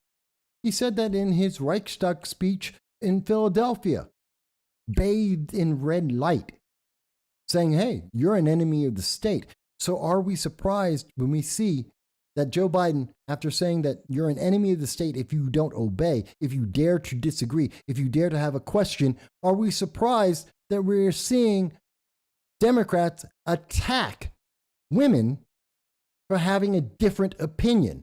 Are we surprised that this has been suppressed by DHS and social media so that you don't know about it? Because if you did, you might vote based on that. Why is it that Democrats, whenever they're faced with their supporters being violent, attacking people, when they're, whether it's Bernie Sanders supporters that are shooting up baseball fields, or it's a Hochul supporter choking out a woman, broad daylight at an event, why don't they speak about this? Josh Riley, in the face of racism, will not speak about it. Why are Democrats so willing to do that? Because they got to get their vote in. Let me go back to some of the comments here. I know I've covered a bunch of things here. Let me go back. Now, talking about, Jason had brought up the fact that Joe Biden could unilaterally make decisions in United States policy that could get us into a war. The War Powers Act would restrict that. He would have 30 days, like Obama did, to have drone strikes in, say, Pakistan or other parts of the world, and then the Senate would take that power away from him. So Republicans in the Senate could influence that to a degree. And User Has Been Banned noted the drone strikes as one example of how Biden, if he does not have any restrictions on him, could just cause massive ramifications around the world. Let me go on. Dow mentions there was a 3-year-old who was shot in a shootout in Rochester, and the 3-year-old had nothing to do with it. This is some of the crime that Kathy Hochul is saying doesn't exist in New York State, that it's just a Republican conspiracy, even though a 3-year-old is shot in Rochester. Marcus Williams, who's running for the assembly seat there, came onto this program and told us directly that there is violence in his neighborhood, why he is running for the 137th assembly seat. In the interview we did with him, you didn't see that interview because YouTube banned us. They took down the video and they gave us a content strike for a week because we had a black Republican candidate say that crime exists in New York State, it exists in Rochester, and he wants to stop it. And they struck us. Gee, do you think that had something to do with DHS saying, don't let Republicans speak? Don't let anyone question Democratic rule, the Democratic Party. Don't let them question any of the policies. And if they do, strike them down. Again, that's coming from The Intercept. The far left acknowledges that this has been happening. It's not a conspiracy. It's real. Going on. Let's see. Dow says, the result is that if the DNC keeps poking the bear and abandons the populace, we're going to see more of these kind of acts. Whether it's abandoning people in Afghanistan or in our country, we're going to see more and more reactions. And I agree with you. And again, this is documentation. I'm showing you the evidence of what we're talking about. This is coming from the news media. You don't have to believe me. Look at the photo. This is coming from recognized international news media. This is a fact. This is what is happening. You dare to question them, and they will choke you. They will attack you. Meanwhile, they say Republicans are violent. Republicans are the problem. I have yet to hear of a Republican running over an 18-year-old because that 18-year-old had a different political opinion. Hasn't happened. Haven't seen whatever the equivalent of Antifa would be, going around shooting people for having different ideas. I haven't seen Republicans burn down cities or create autonomous zones. I haven't seen Republicans going around choking Democrats. It's not happening. But Democrats want you to think it's happening, and they are making an effort to suppress the news, which is why you need to vote. Because we need to be able to have these conversations. Now, if there's any Democrat, any progressive out there, even a libertarian, anyone who disagrees with this, call into the program, 607-242-9247. Tell me why I'm wrong. Tell me how this is not something that we are seeing consistently from Democrats whenever someone says, I disagree. Tell me how this is not what we have seen consistently when people say, I don't want to obey your mandate. I don't agree with you using my money to pay for homeless, safe housing, for drugs and harm reduction, or abortion at the moment of birth. The response from Democrats consistently has been violence, violence, violence. Think about the black supremacists in the New York subways. That was only about 4 months ago. Yeah, we don't remember that because black supremacy is okay in America at this moment, according to Democrats. We don't remember that Darrell Brooks just got convicted for running people over because he was a black supremacist. But we can't talk about that. That case wasn't a big deal. That didn't get in national news media. No, we don't want to talk about that. Why? Because it's not positive for Democrat policies, for progressive policies that tell you that white people are evil and black people are victims. We need to change this, folks. We need to vote. And trust me, even if you think I'm wrong, maybe you think these policies are important, fantastic, then you absolutely need to vote. But please tell me why. Tell me how I am getting this wrong, how I'm misunderstanding this, and that the rest of the world is looking at this same information and they're coming up with the same conclusion I am.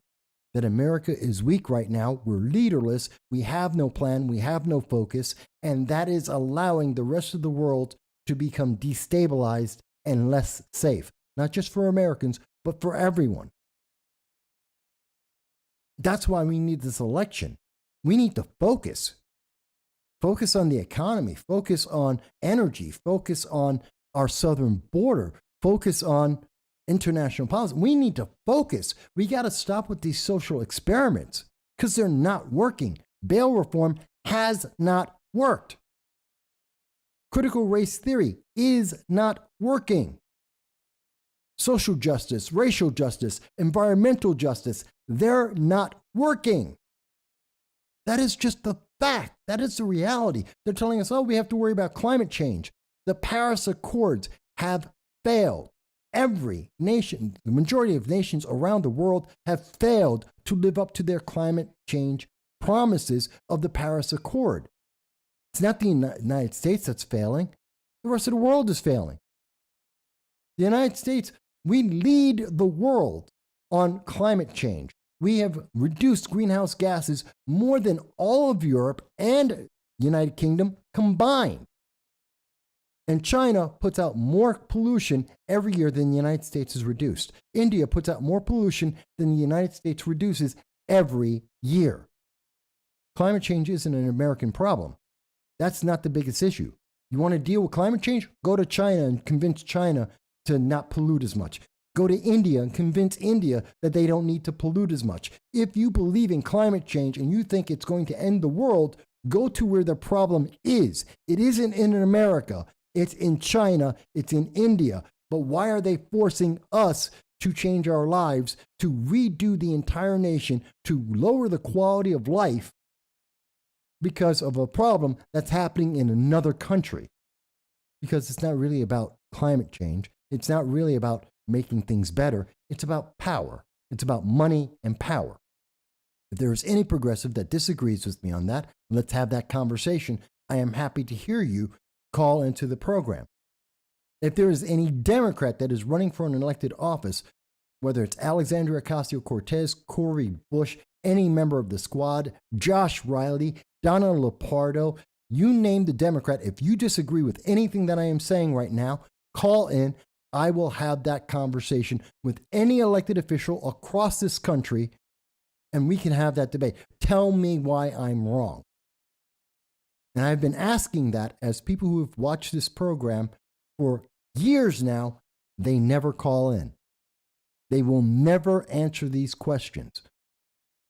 For over a year, I have been asking every level of government, what are you doing to get Americans out of Afghanistan? 5,000 Americans that were abandoned.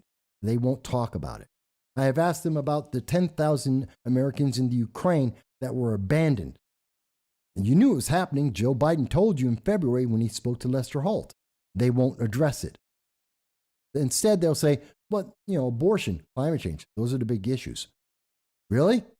There's 5,000 Americans in Afghanistan that are being chased by ISIS, Al-Qaeda, and the Taliban with brand new weapons given to them by Joe Biden, and they would beg to differ and say that climate change is not the biggest problem. There are companies and businesses and the Communist government of China that is laughing right now as they create more pollution than America is reducing. Climate change is not an American issue, to be honest about it. Yeah, we want a clean planet. I have no problem with that. We're getting a clean planet. New York State has been leading many countries in the amount that it's reduced in climate change. It's not the major problem. We're doing this already. Why do we need to spend more money on it? We don't. We're already achieving the goal. We have other problems: the economy, crime, the southern border, international policy. We have issues we need to deal with. Our rights to be able to protect ourselves, like the Second Amendment, like the First Amendment, to talk about these problems so we can get them fixed. Meanwhile, we have social media. We have the Democrats saying, no, you can't talk about that. You're just a bad guy. You're evil. Remember, let me give you an example of what I'm talking about. Remember when it was Lee Zeldin was out in front of a crowd and he got attacked. Where is it? Remember when he got attacked? This was a Democrat, a supporter of Kathy Hochul. He walked up on stage, tried to stab Lee Zeldin in the neck with a bladed brass knuckles. That guy was out in an hour. He got arrested. An hour later, he was released because of bail reform. The experiments have failed. Do we need more of this? This is the crime that Kathy Hochul has said does not exist. It's a conspiracy theory. Here's the crime. We've seen it. It's right in front of us. Kathy Hochul has been, we want to talk about climate change. Climate change is so important. It's such a big deal. Kathy Hochul spent over $250,000 flying from place to place. Do you know how much greenhouse gas is emitted by a private plane compared to a car? Have you ever considered that? Meanwhile, Kathy Hochul saying, I'm all for climate change, and she wants to spend $4.2 billion of New York State taxpayer money, federal money, to help climate change. Well, here's a clue. Kathy, stop taking a plane when you can take a car. How much climate change will that save for New York State? But they don't want to talk about that. They don't want you to think about that. They don't want you to think that, hey, if Kathy Hochul stops using a plane, that will significantly reduce the amount of greenhouse gas in New York State. Significantly. All she has to do is use a car. She can even use an electric vehicle, which would make even more of a greenhouse reduction. Democrats aren't asking her to do that. They don't even want to talk about that. They don't even want you to think about that. No, they want to talk about Mark Molinaro. He has a government-issued car. How dare he get he's a government official. He has a government, a car given to him, leased to him by the government for his duties as an elected official. And they want to talk about that. But Kathy Hochul flying a plane, increasing greenhouse gases in New York State, as she's asking for $4 billion to reduce greenhouse gas. No, they don't want to talk about that. This is crazy stuff. You know, it drives me nuts. Meanwhile, we're hearing things. This is from YouGov. This is a YouGov poll today. Again, all the links for everything we're talking about will be in the description at the end of the show if it's not there already. A YouGov poll today talking about President Obama in Milwaukee. When President Obama said, quote, they're not interested in solving problems. They're interested in making you angry and then finding somebody to blame. And they're hoping that'll distract you from the fact that they don't have answers of their own. Does that sound like a Democrat or does that sound like a Republican? Think about the things we've just talked about. Democrats don't want to talk about the southern border. They don't want to talk about the illegal immigrant children that they have been shipping into Tennessee and New York State and around the country. They don't want to talk about the illegal immigrants that went to Martha's Vineyard and were immediately ejected. Those people got deported. They got shipped out in less than 24 hours. They got rid of those illegal immigrants, but they don't want to talk about illegal immigrants in your neighborhood or the 5 million that have entered this country. Democrats don't want to talk about the economy. They don't want to talk about inflation, the food shortage that we've been talking about on this program, both of those issues, all year long. It's not a new issue. We've known about this all year. They don't want to talk about it. Those are Democrats. Crime has risen, as we showed you in New York. It's also in California, New Jersey, Pennsylvania. It's all across the country. Crime is up.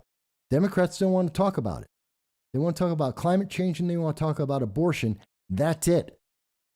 Obama's saying this is a Republican problem. Where are the Republicans? Where are the Republicans in this conversation? Democrats are attacking Republicans, not just Joe Biden in Philadelphia going out and saying that if you don't agree, you're a domestic terrorist. No, no, no. We're seeing, as I just showed you, in New York City, Democrats are attacking Republicans. They're attacking people who disagree with the approved message. But President Obama is saying that's a Republican issue. It's a Republican issue that a woman walked up with a sign. She didn't try and shout him down. She didn't have violence. She didn't attack anyone. She held a sign and she got choked by Democrats at a Hochul event in New York City because she dared to disobey. But according to President Obama, that's a Republican issue. According to Joe Biden, that is a Republican issue. It is the Republicans that are at fault because they dared to have a different opinion. And by the way, when in the poll from YouGov from today, 49% of the people who took the poll think it is a Republican issue. You want a reason to go out and vote? 49% of the people who took the YouGov poll think that Republicans are hiding everything we've just gone over. The information I am showing you data on, I am showing you left-leaning, predominantly left-leaning news reports of the problems. Remember, Obama is saying that it is the Republicans' fault that the Department of Homeland Security has been working with social media companies to shut down your voice, to not let you speak on Facebook, on YouTube, on Twitter. It has come from the government, the Biden-Harris administration. And that is a Republican problem that Democrats have used the power of government to silence your voice in opposition of the First Amendment. That is what Obama has said, and I just showed you the poll that says 49% of the people taking the poll agree. How does that make you feel? Well, let me go back to the comments and see. Where did I leave off on the comments? There's been a lot.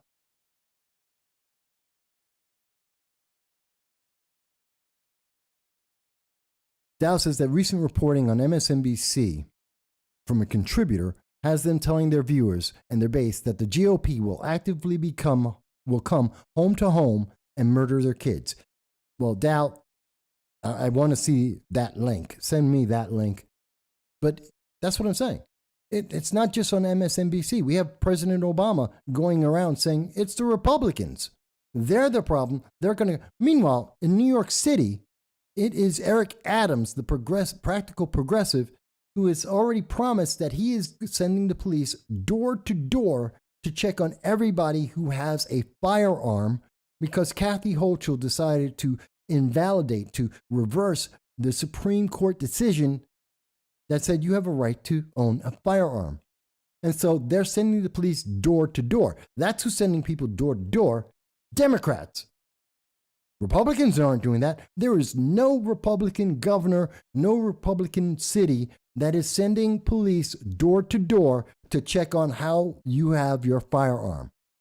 Not one. We know in Illinois, 2 months ago, we reported on this program, in Illinois, they went door to door and they took away the firearms and gave red flag actions against 300 people just because they showed up at their door. Those are Democrats doing that. It's been going on for months, for 2 years.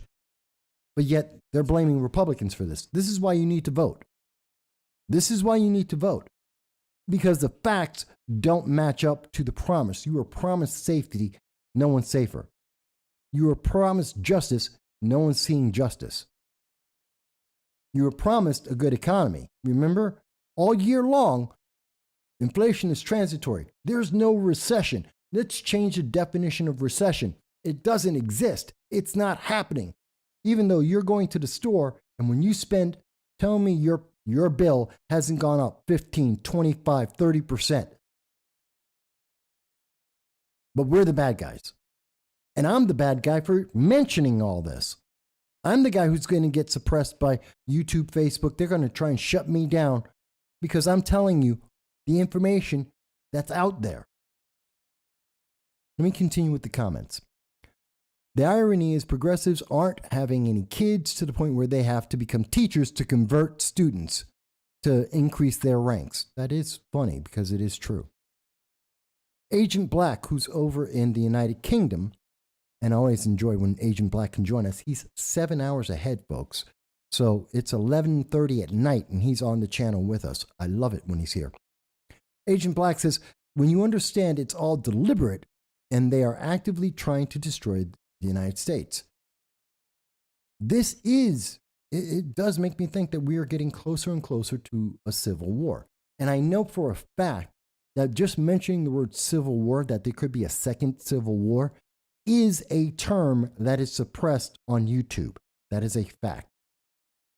It's like saying Arizona. It's like saying Carrie Lake. Because I said Carrie Lake, I said Arizona, because I'm saying a second civil war, YouTube and Facebook actively are suppressing those words, those search terms. Just mentioning them. will get you suppressed, will make it harder for people to see and hear and speak. That's a fact. Terrifying. Hang on one second.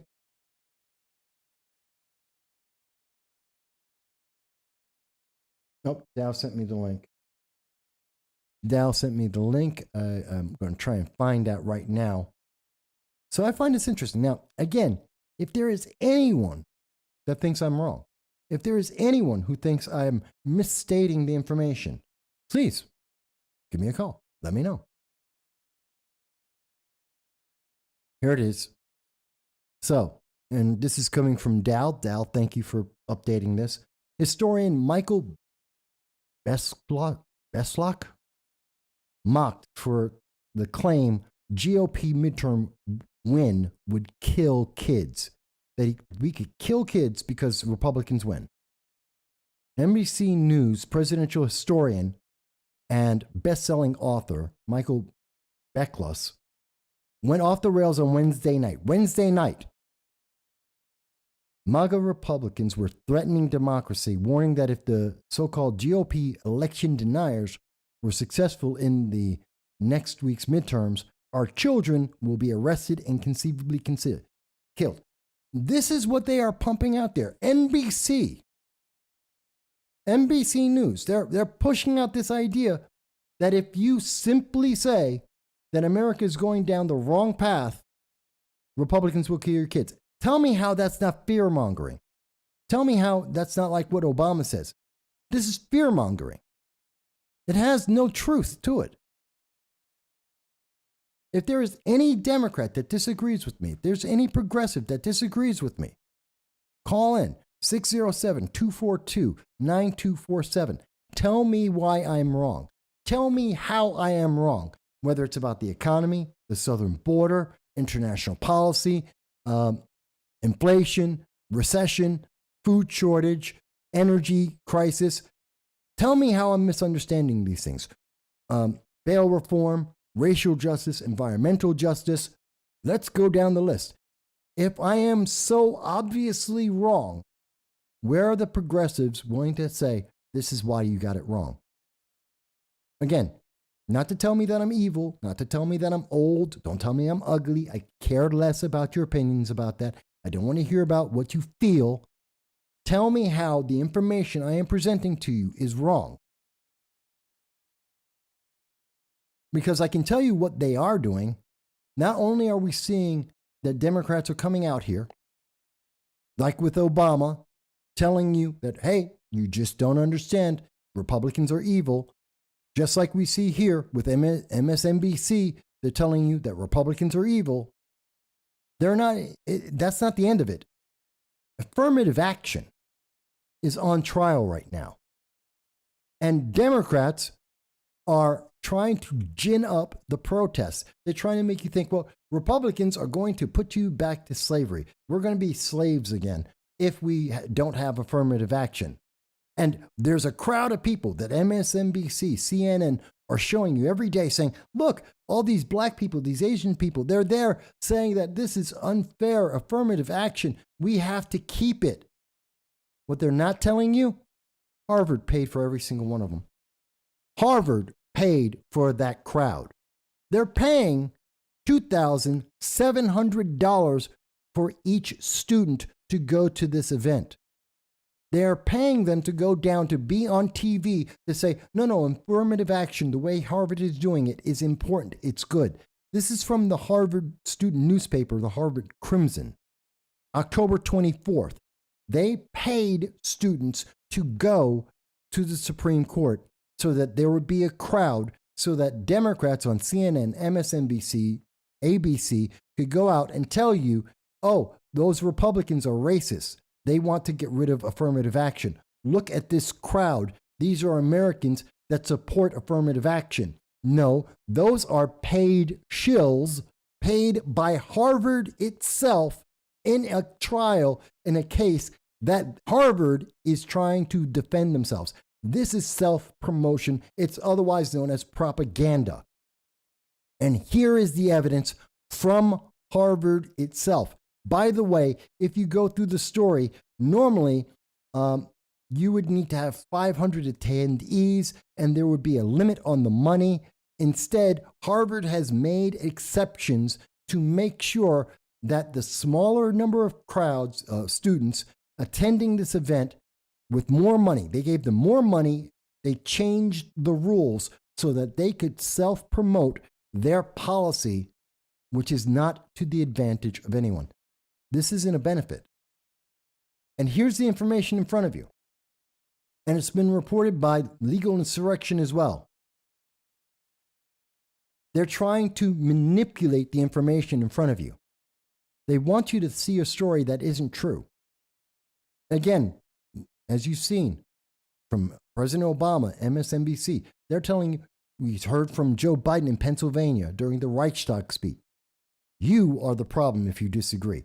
You are the problem if you're looking at what is obvious and in front of you. Why is this not full court news? Why is this not national news that Harvard paid protesters to go down to the Supreme Court? Why isn't anyone challenging President Obama and saying, President Obama, crime is up everywhere that Democrats have control. Democrat policies have led to inflation and a recession. Democrat policies are enabling the supply chain shortage.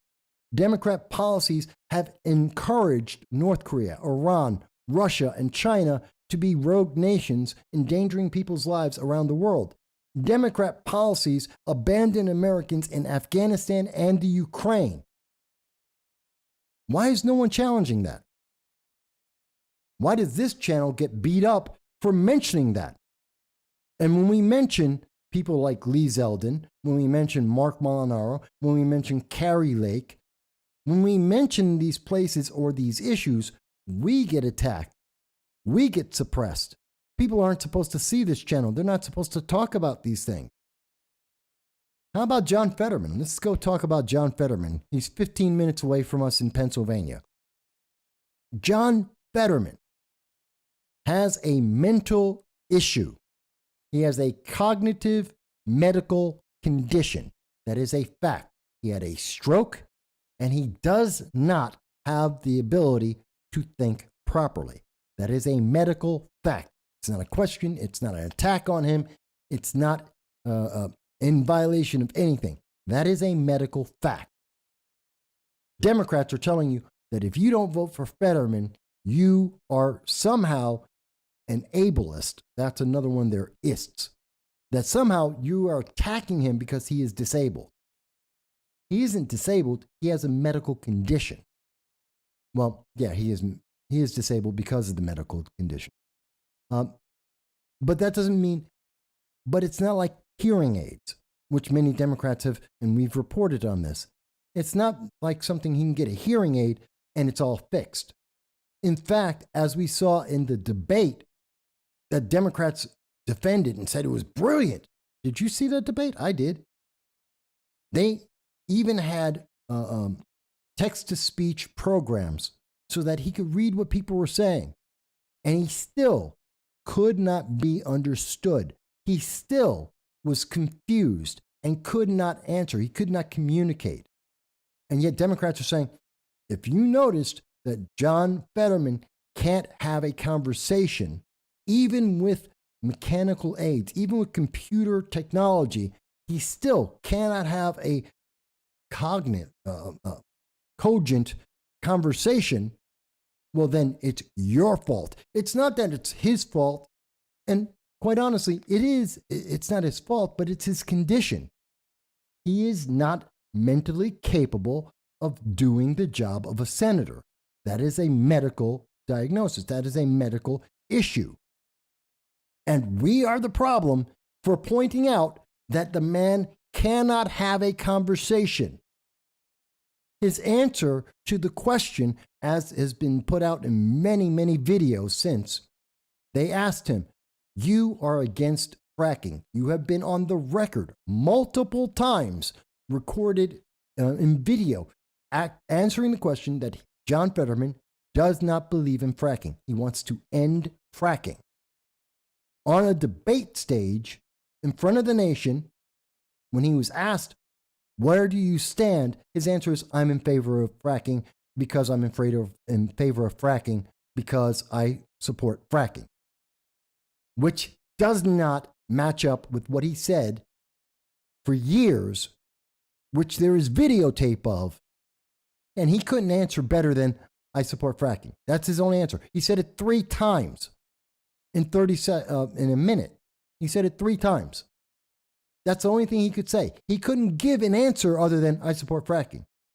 He was physically incapable of being able to give a better answer. And he's supposed to do the job? And I'm the bad guy because I say he's not capable. Hell, if John Fetterman wants to run for Senate, great. Let him heal. Let him be able to have a conversation, and then let him try again in 2024 or 2026. But he can't do the job right now. Mary Mancini, Mary agrees with us. Fetterman is not up to the challenge. He's just not. But yet, we are hearing from Democrats across the nation on every single social media outlet, all the news media are saying, if you say John Fetterman is not capable of doing the job, then you're the bad guy. You're a domestic terrorist. You're an ableist. You are evil. And it's your problem, not his problem. It's your problem. This is what they want you to vote for in 2022. Does that make sense to anyone? Let me catch back up to the comments because I was on a rant for a little bit. Let's see. Yes, I got the message on Twitter. Thank you, Dal. Dal says that the Democratic National Committee, the DNC, is tight with the Communist Party of China, and Agent Black out of the UK says the same thing.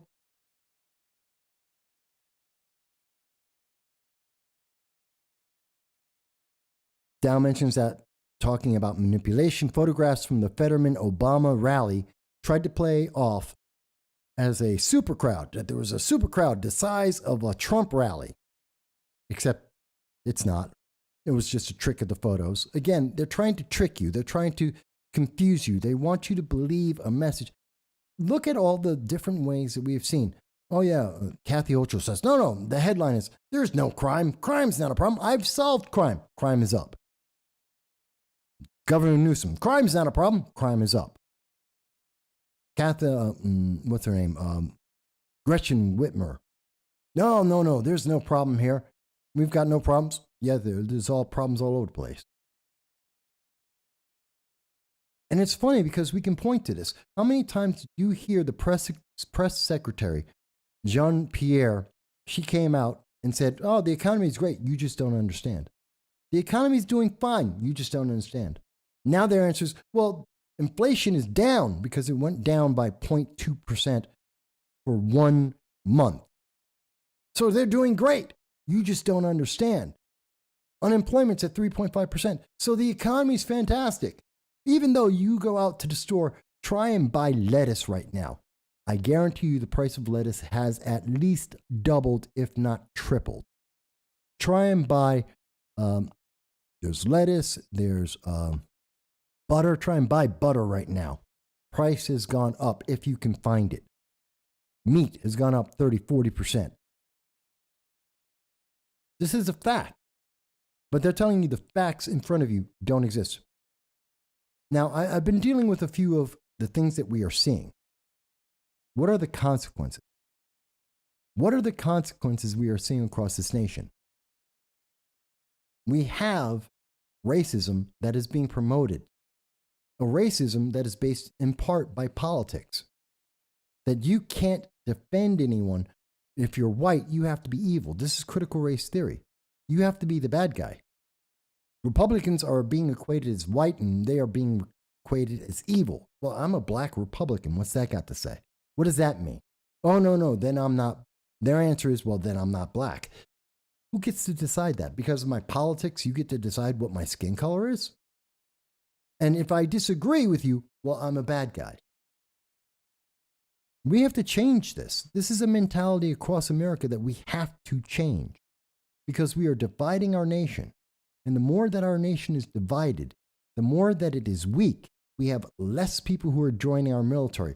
The Army missed its recruitment targets for the year because we are a divided nation, because we're trying to make our military a warm, fuzzy place like a Twitter office, like the offices of Twitter, where everyone thinks it's just time to sing Kumbaya, and the rest of the world is watching that, and they are going apeshit. No better word for it. We are seeing violence on levels we have not seen for decades. And again, I go back to what we started with on the show in North Korea. There have been approximately 70 missiles that have been fired this year. In this month alone, about half of them, we're just about at 30 of those missiles have been fired in the last week. We have not seen tensions this high since 1953 when we were actively at war with North Korea. Our allies are being endangered as we speak. We have Iran that is actively giving drones and rockets to Russia. This is actively going on right now. We are seeing 3 regional wars that are developing in front of our eyes, and we are being told, don't believe your eyes, believe the headlines on Twitter that support Democrats. We are being told by Joe Biden that we're the bad guys when he can't figure out where he's supposed to sit down, that he can't get through a speech without flubbing words and losing his mind, and doesn't know which way to get off a stage trying to shake hands with invisible people. But we're the bad guys. We're the ones who have a problem. We're the ones who just don't understand. I ask again, any Democratic candidate anywhere in this nation, call in 607-242-9247. Address any of the things that I've been talking about. We can talk about living wage, minimum wage. We can talk about inflation, recession, food shortages. We can talk about the southern border, illegal immigration. We can talk about abortion. We can talk about the Second Amendment, the First Amendment, Article 230. We can talk about international policy and the aggression in the world. I think that covers almost everything that's on the ballot this year, that everything that is being dealt with, that is going to be a consequence. And there is silence. Democrats will not respond. Hang on one second. They do not want to answer. They just want to demonize you for pointing out these are the problems that are in America, and their answer is just obey. Their answer is just obey. Oh, there's rising crime? Don't worry, just obey. We'll take care of it. More bail reform. We'll take away your right to be able to passively defend yourself with a bulletproof vest. We'll stop women from being able to be armed so that they can defend themselves against big burly men. Gee, let me ask you something. This woman in New York City, let me prove my point. Do you think that this Democrat who is choking that Republican, do you think he would have done that if he knew that in New York State she could be concealed carried, that she could be armed?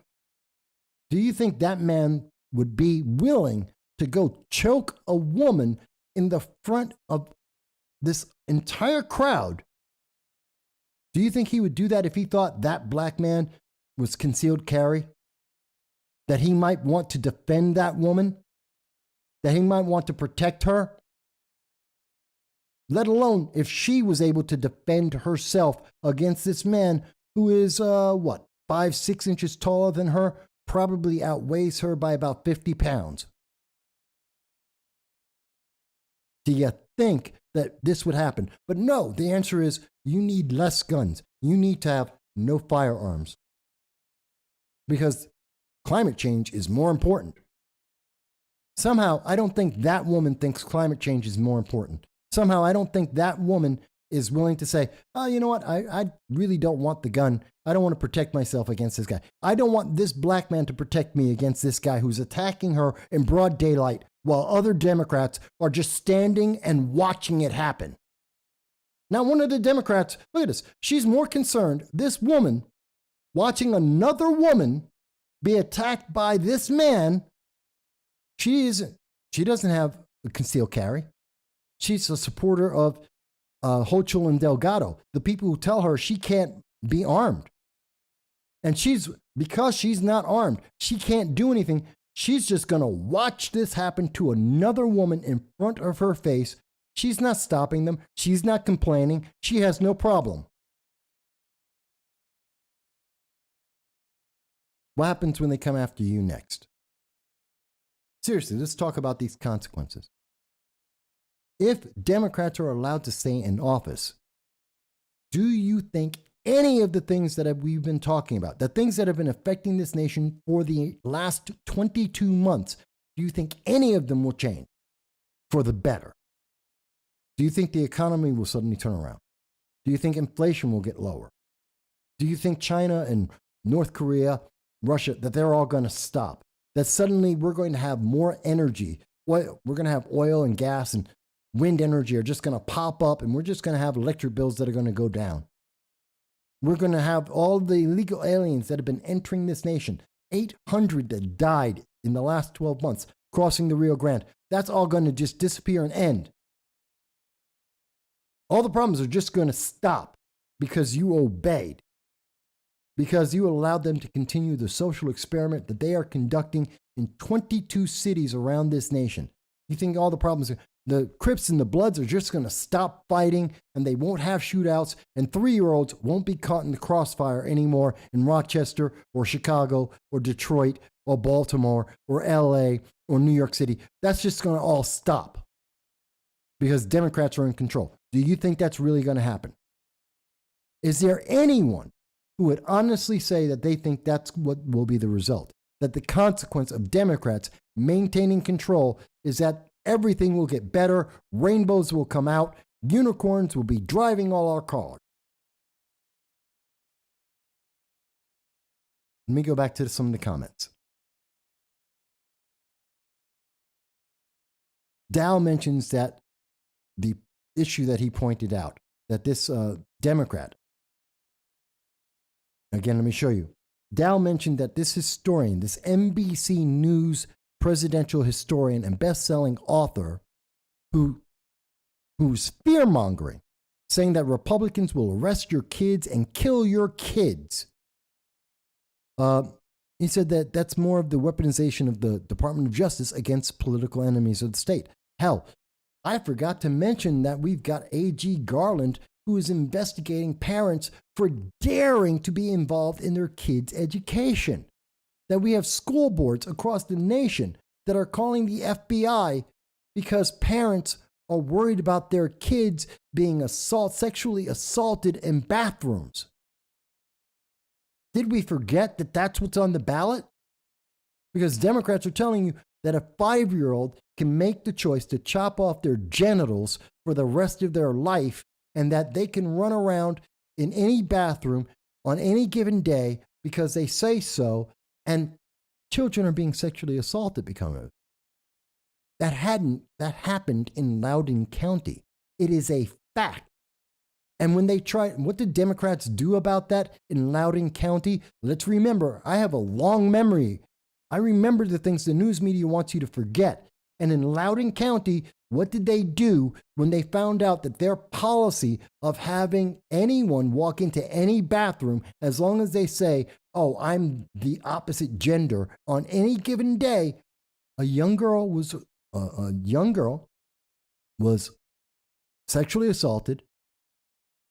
They took the criminal, he's been since convicted of the crime, they took the criminal and they moved him to another school to cover up the story, and he did it again.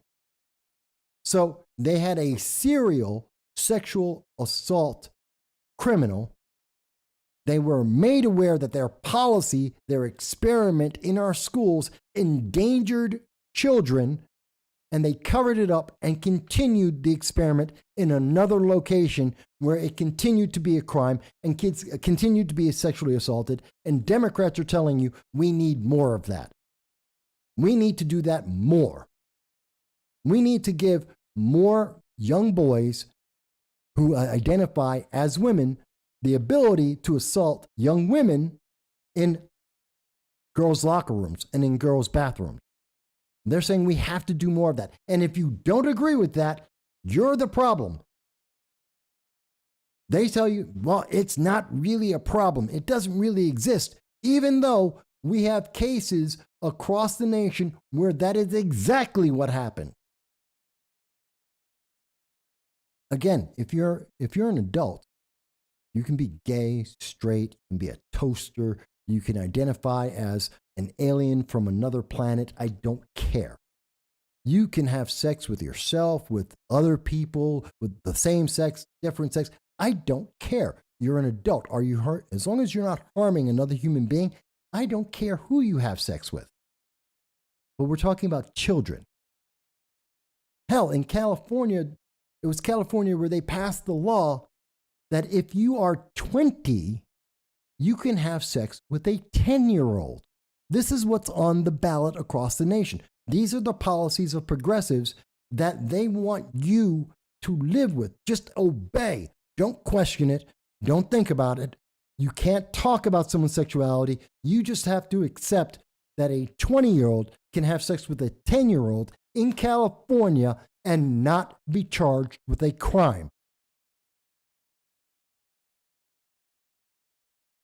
And this is what they want you to elect, and this is what they want as a national policy. That's what's on the election in 2022. That's the consequence of Democrats being allowed to be in office. Forget about the economy. Forget about crime. They're willing to allow 20-year-olds to have sex with 10-year-olds. They're willing to allow young men who identify as women to walk into a girl's locker room and to sexually assault them. That's okay.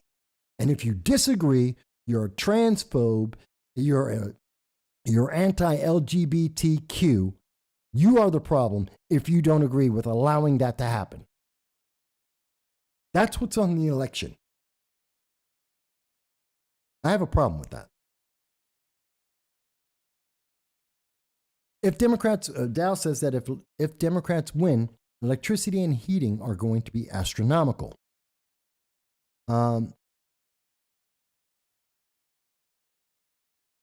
Let's see, I'm going through the comments here. Let me catch up. And these are things that we are seeing. And Agent Black from the United Kingdom is mentioning this is already happening in Europe. This is already happening in the United Kingdom. Everything I'm warning about, everything I'm afraid of, we're seeing this happen. There are roving gangs that are going out and sexually assaulting women throughout Europe.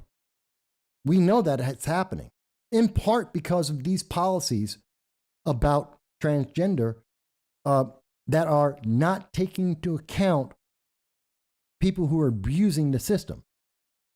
We see what's happening with bail reform. We're seeing what's happening with critical race theory that's trying to get around the world and how it is negatively influencing everyone, that it is dividing people across the world being exported from the United States. And that is driving our nation closer to civil war. I truly believe, and you may disagree with me, but I truly believe that if Democrats remain in power, and I do believe that Joe Biden will be removed, they'll start the process talking about it in about the third week of November or first week of December. They're going to talk about removing Joe Biden for the 25th Amendment. I truly believe that. And then you'll see Kamala Harris in charge. And I truly believe that if Democrats are in control, we are going to see more likely to see a civil war. We already know that there are groups, the fringe left, the Antifas, the Progressive Leaders of Tomorrow, the Democratic Socialists of America, Ithaca chapter that believes in violence. They're already planning to be violent if the elections don't happen like they want them to. The same thing that happened with Maxine Waters in Minneapolis when she was at the Chauvin trial, when she said, they've got to give him the death penalty, which isn't even something he was up for. Otherwise, it's not justice and we should have riots. That's what Maxine Waters said. And we presented that to you. Hey, John Cordisco joined us. He's one of our fellow thought criminals, according to the left. That's what you are called when you disagree, when you point out facts, when you show things like the fact that Harvard is paying for their own supporters, that they're paying people to show up and be on CNBC and say that they support affirmative action and what Harvard is doing. They're paying for their own publicity. Yeah, and we get called the thought criminals for that. This is what's on the election, folks. This is what will be decided by your vote. I know I'm way behind on some of the comments here. You know what? If I'm missing something, call in 607-242-9247. By the way, if so far you found this to be entertaining, if you found it to be informational, if you find it educational, if you agree at all, please like, share. Most of all, please subscribe. Whether you're seeing this on Getter or on Truth Social, Rumble, Odyssey, BitChute, YouTube, Facebook, Twitter, this will be on all those programs as long as we don't get shut down. And please like, share, subscribe. Let other people share their voice. It's about the First Amendment. That's what this election is about, the First Amendment. Even if you disagree, please like, share, and subscribe because our voices should be there. And if you think I'm wrong, you should have the right to be able to confront me, to say, hey, Mike, let me tell you why you're wrong. Let me tell you how you misunderstood. Please, please do. And I have that right to do the same thing to you. If you tell me that bail reform is working in New York State or in California or in any state in this nation, I have the right to refute that and to point out that in every state in this nation, crime has gone up. I have the right to go out. If you think that there isn't a food shortage, I have the right to show you the evidence in Ghana, in Sri Lanka, in Panama, and here in the United States too. If you want to tell me that there should be a COVID pandemic amnesty, I have the right to tell you that the people who demonized Americans, who fired Americans from their jobs, who made people homeless because of their abuse of mandates, I have the right to say, no, they should be charged because they knew what they were doing. Let's go into that because this is on the ballot as well. Do you remember back just a year and a half ago when The Atlantic, a far-left news publication, came out and said, the anti-vaccine right brought human sacrifice to America. If you weren't vaccinated, you were a problem. The unvaccinated people need to bear the burden, that you are a burden if you did not get the vaccine and if you did not get all of the additional shots, the booster shots. If you didn't get all 4 boosters, you were a burden on America. None of that is true. None of that is real. But today they say, well, no, we don't need to worry about that. In fact, we know that this is being talked about all across. There's an opinion in the Wall Street Journal saying, what? They want amnesty now? They've been proven wrong. They hurt kids. Remember when they locked down the schools, wouldn't let kids go back, even though there was no scientific data that said the kids shouldn't go back to school. Now those kids are overdosing. Those kids are suffering in their academic abilities. They're falling behind. We have hurt our children for a generation. Nope, they don't want it, but they don't want to be held accountable for that. These are Democrat policies. This is it right here from The Atlantic. When they're saying, no, the answer is you just forgive it. Just forgive it. It's okay. Remember when Joe Biden came out and he said, and I think I have it here, there's 2 different parts to this. One of the things he said, this is a pandemic of the unvaccinated. This is what he said. And it's caused by the fact that despite America having an unprecedented and successful vaccination program, despite the fact that almost 5 months free vaccines have been available in 80,000 different locations, we still have nearly 80 million Americans who have failed to get the shot. This was your fault. It didn't matter that the vaccines, as we know from Pfizer, have admitted They have admitted on a world forum that they never tested to see if the vaccine would actually stop transmission of the pandemic. We know that the efficacy of the different shots are in question. Mask mandate did not work, completely useless. No, but we were the problem. Remember that? Remember when Joe Biden said, and I think I have it here, Biden said at a CNN town hall with Don Lemon, who has been downgraded by CNN. Remember when he said that vaccines, talking about the vaccines, he says, and I quote from the Associated Press, quote, if you're vaccinated, you're not going to be hospitalized. You're not going to be in the ICU, and you're not going to die. He lied. That wasn't true. It wasn't true then. It's not true now. No, that was factually incorrect.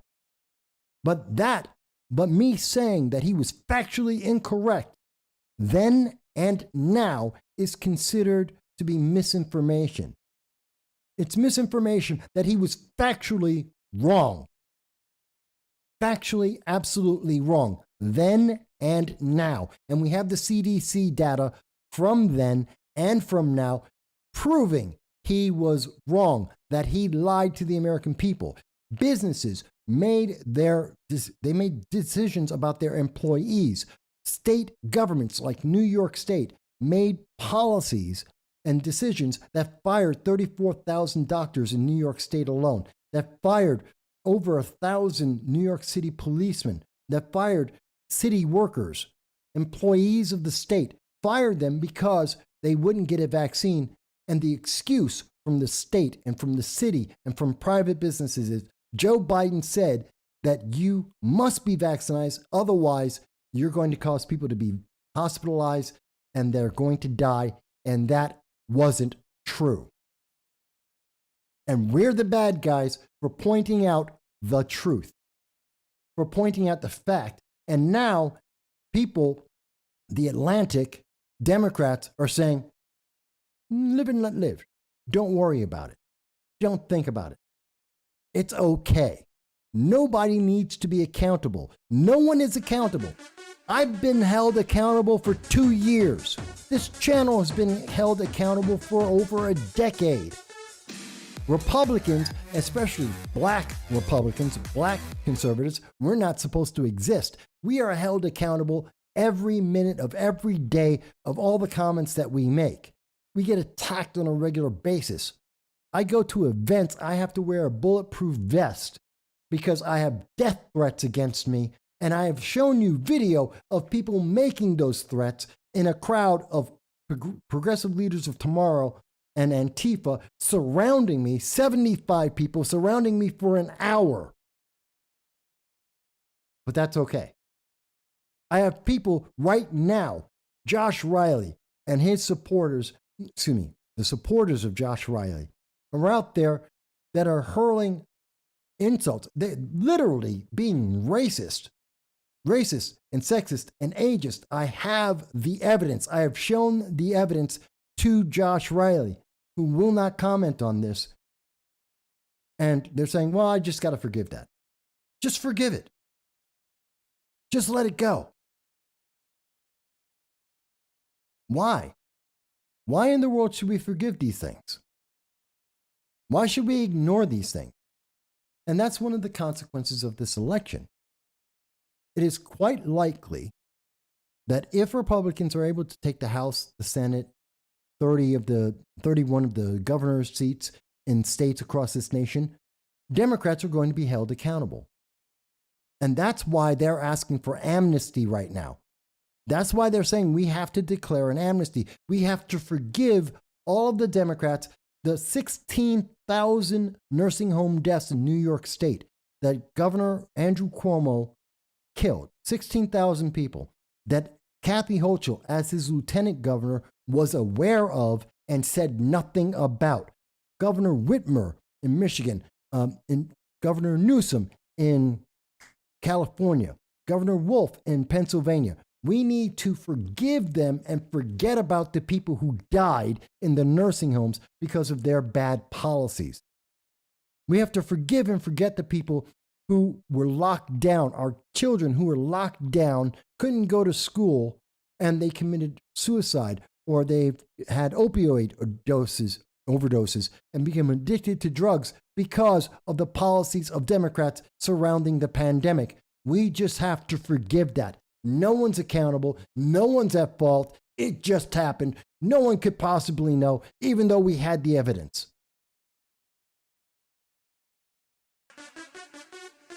Oh, excuse me. That's what we're being told right now. Let me go back to some of the comments. By the way, let me leave this comment here.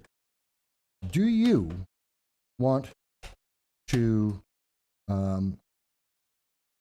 have a pandemic amnesty? Do you want to have a pandemic amnesty? Do you want to forgive people like Joe Biden, who said, you're the problem because of the pandemic, that if you don't obey, you're the bad guy, that you should lose your job, that people did lose their jobs, that people did lose their homes, that people did go on to drugs or overdose or committed suicide because of what Joe Biden said? Do you want to forgive everyone who did that? Do you want to forgive Governor Newsom, Governor Whitmer, Governor Hochul for what they did to people? Because that's what they want right now. They want a pandemic amnesty before Republicans can take control in 2023 if you vote. But they want you to vote Democrat so that they are forgiven for all of this, so that you can't sue them. So you can't sue the pharmaceutical companies because of any of the side effects. Because the promise that was made is that you are going to be fully vaccinated. The promise that was made is that you cannot transmit this to anyone. The promise was made that you will not die because a vaccine, if it was a vaccine by the old definition, would have prevented that. If it were a vaccine before they changed the definition, yes, that's exactly what vaccines do. That's not what the vaccine did for the pandemic. And so they changed the definition of what a vaccine is so that you can't sue. Do you want to do that? Because that's what's on the ballot. That's the consequence. Let me go back to some of the comments here, because I'm upset. And by the way, if you agree, if you disagree, you can call in to 607-242-9247.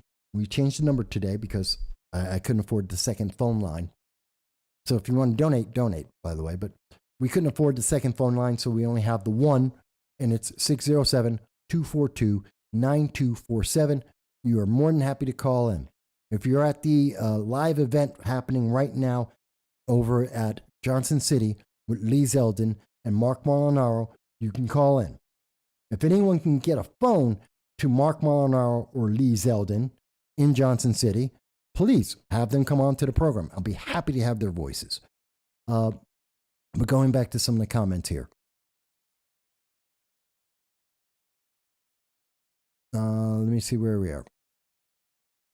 Dow says there should be no amnesty for tyrannical behavior.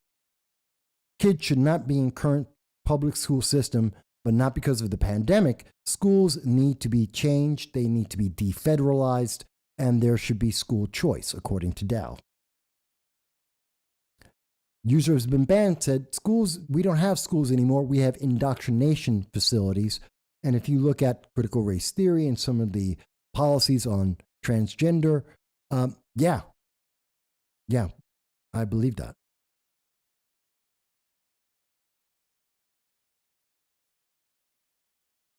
Hang on, I'm just trying to read through and keep up.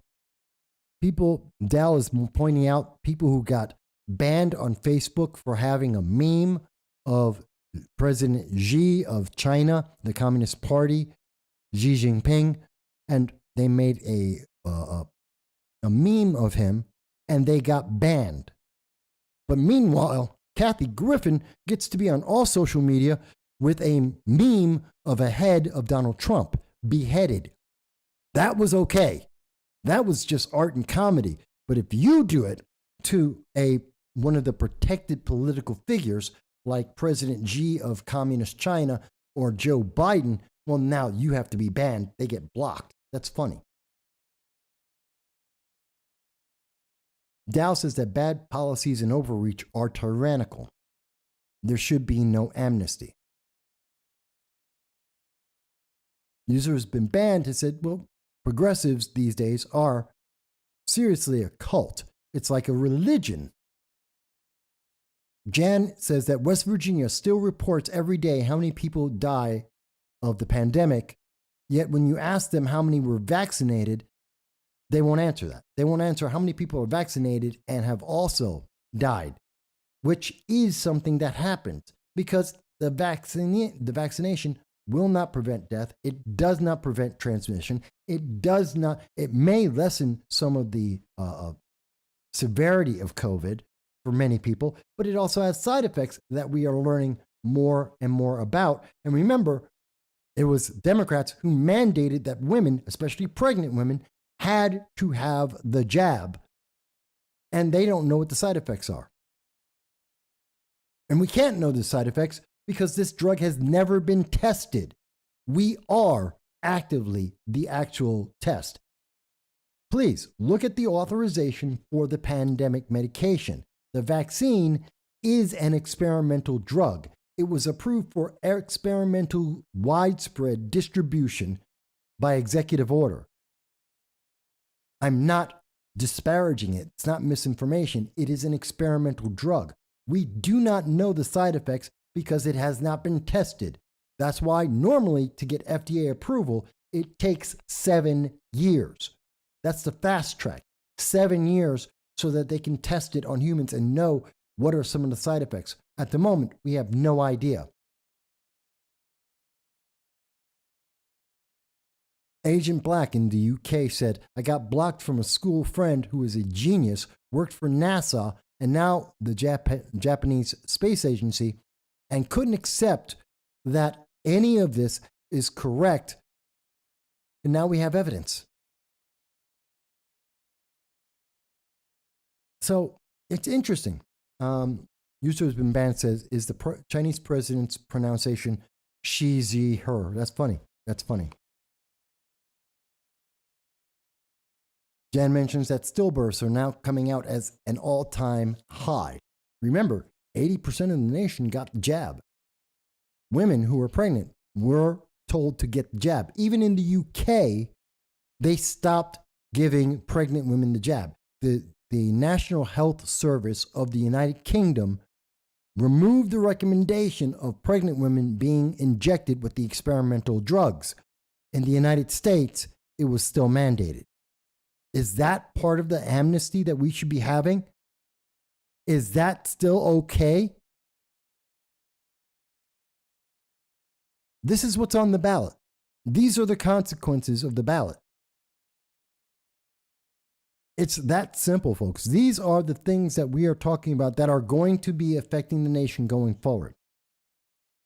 Because I guarantee you, if Democrats win, there will be a pandemic amnesty. You will not be able to get any remedy. You won't even get an I'm sorry. They won't even say that they're sorry. They will just say, next. Oh, it happened. Let's go on. Let's move on. Forget about that. Don't think about it. They're not even going to apologize for calling you evil, for saying that you are harming America, for not taking an experimental drug that may or may not have side effects on various people. Nope. They're just going to move on. Just going to move on. You don't need to worry about it. Don't worry about it. The fact that people got fired for not following those mandates that do not work, that we now know today are not effective, that the promises that were made to us were broken because they were never true. Yep, no, don't worry about it. You won't get your job back. You might get your job back if a court rules for you like they did in New York City. But even there, we know, as has been reported, as I showed you early in the show, the Mayor Eric Adams, the practical progressive, it's okay. He's just not going to follow the law. because Maxine Waters, because Alexandria Ocasio-Cortez, because Nancy Pelosi said the Supreme Court is wrong, you don't have to listen to them. Because Kathy Hochul said the Supreme Court is wrong about the Second Amendment, so you don't have to listen to them. She has a new set of laws, sensitive areas, that she put out. That's the rule of law. You have to obey it, even if that's unconstitutional. The fact that they have changed the law so that you have to lose your right to privacy. Remember, Kathy Hochul, her gun control, which is approved of by the New York State Senate, that's approved of by the New York State Assembly. All of them are Democrats. That's Donna Lapardo. That's County Executive Jason Garnar.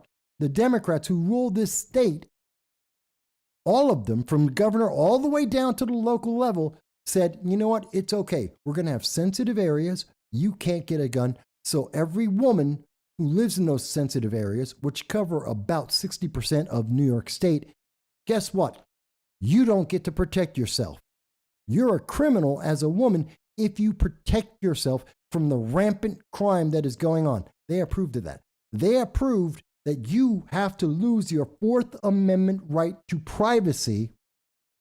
You do not get privacy. You must give New York State 3 years of all your social media data, your private messages, your calls, your posts. You have to give it to them so that some bureaucrat in Albany can look through it all and say, well, I don't like the tweets you've been making. You don't get the right to protect yourself. You as a woman do not get the right to protect yourself with a firearm against men that are 6, 7, a foot taller than you, that outweigh you by 50, 80, 100 pounds.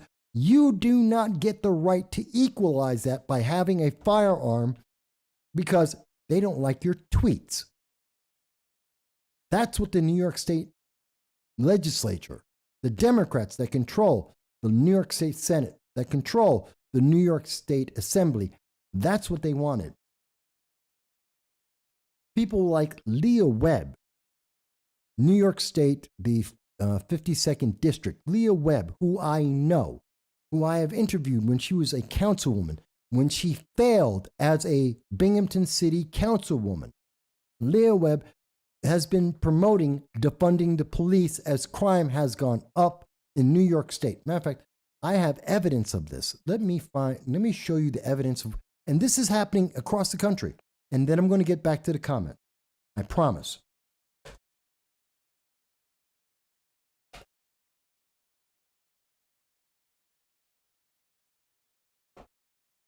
Where is it? Of course, I can't find it yet.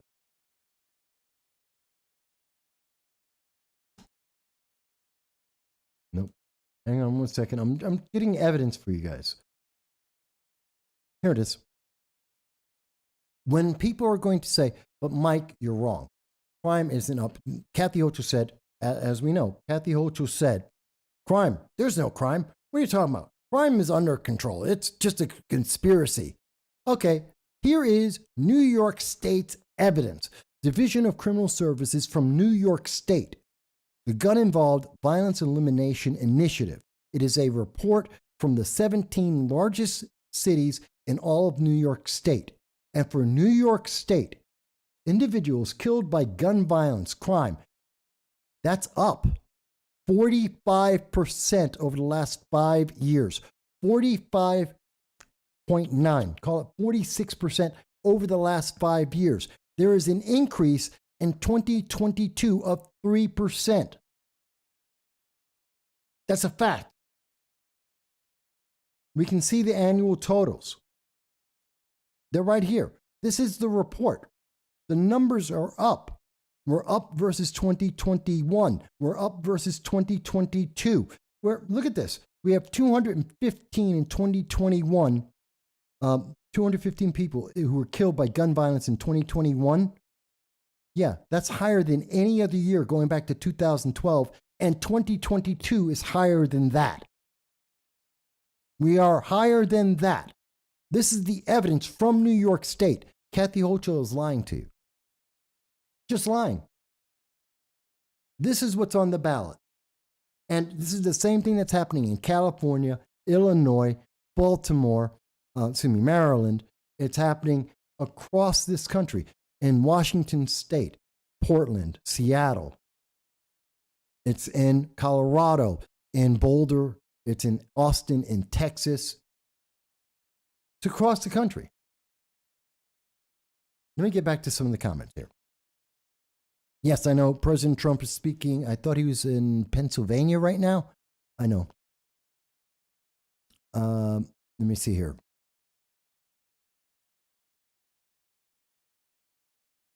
Jan mentions that you can't give, talking about the vaccine and how they abuse people. Think about all the people. They made it a requirement to get an organ transplant, like a kidney transplant, a liver transplant. If you were getting a transplant, you had to be vaccinated. Now, mind you, many of these people couldn't get the vaccinations because it would introduce a virus in their body. It could kill them. Chemo, people on chemo had to get the vaccination so they could get their chemo treatments, even though by having chemo, you could kill someone by giving them the vaccination, and it was a requirement. Now, what about those people who died? They died in chemo because they couldn't get their chemo, or they took the vaccination and they died. What about the people who couldn't get an organ transplant because they couldn't get the jab and they died? What about them? Should we have a vaccine amnesty for them? John Cordisco says, soon the zombie apocalypse, and I'm Rick Grims. That's funny.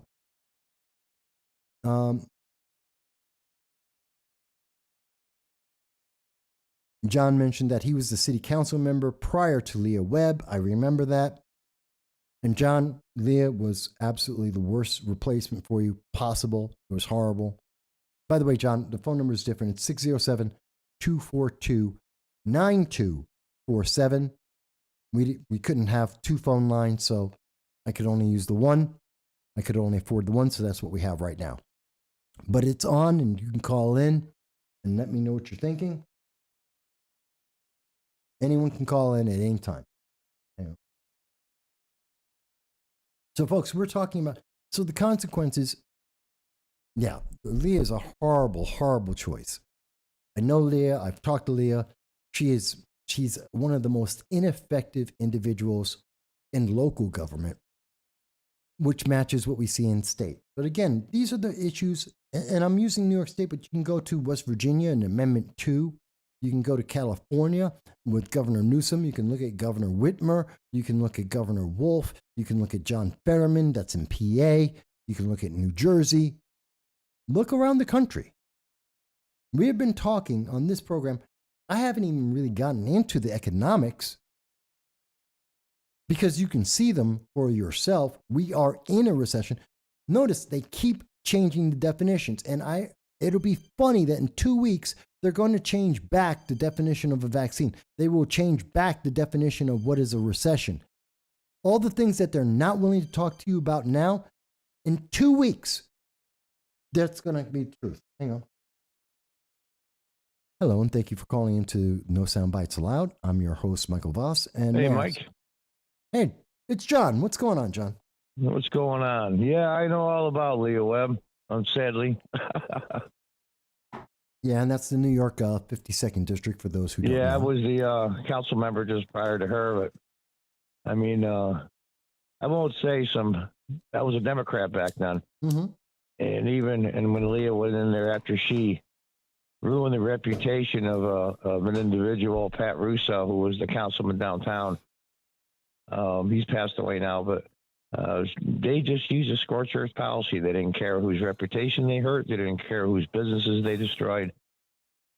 And I can't figure out what she did. I know she wasted. Who was the gentleman that was in New York State? It was there for the big ceremony at the supposedly site of the new grocery store. You know, where they had the giant check, with the money on it. Well, you're talking about Gardner was there. Laparta was there. Yeah. Well, all the usual suspects. Well, let me set this up for people who aren't familiar. He ended up getting convicted of some crime shortly thereafter that. Well, several did, but I mean, I'm trying to remember his name, but anyway, it was several $100,000 in taxpayer money. Anybody that goes by there now, the old McDonald's, take a look at the lot. Well, hang on a second. It's got a Christmas tree on it and some shrubs.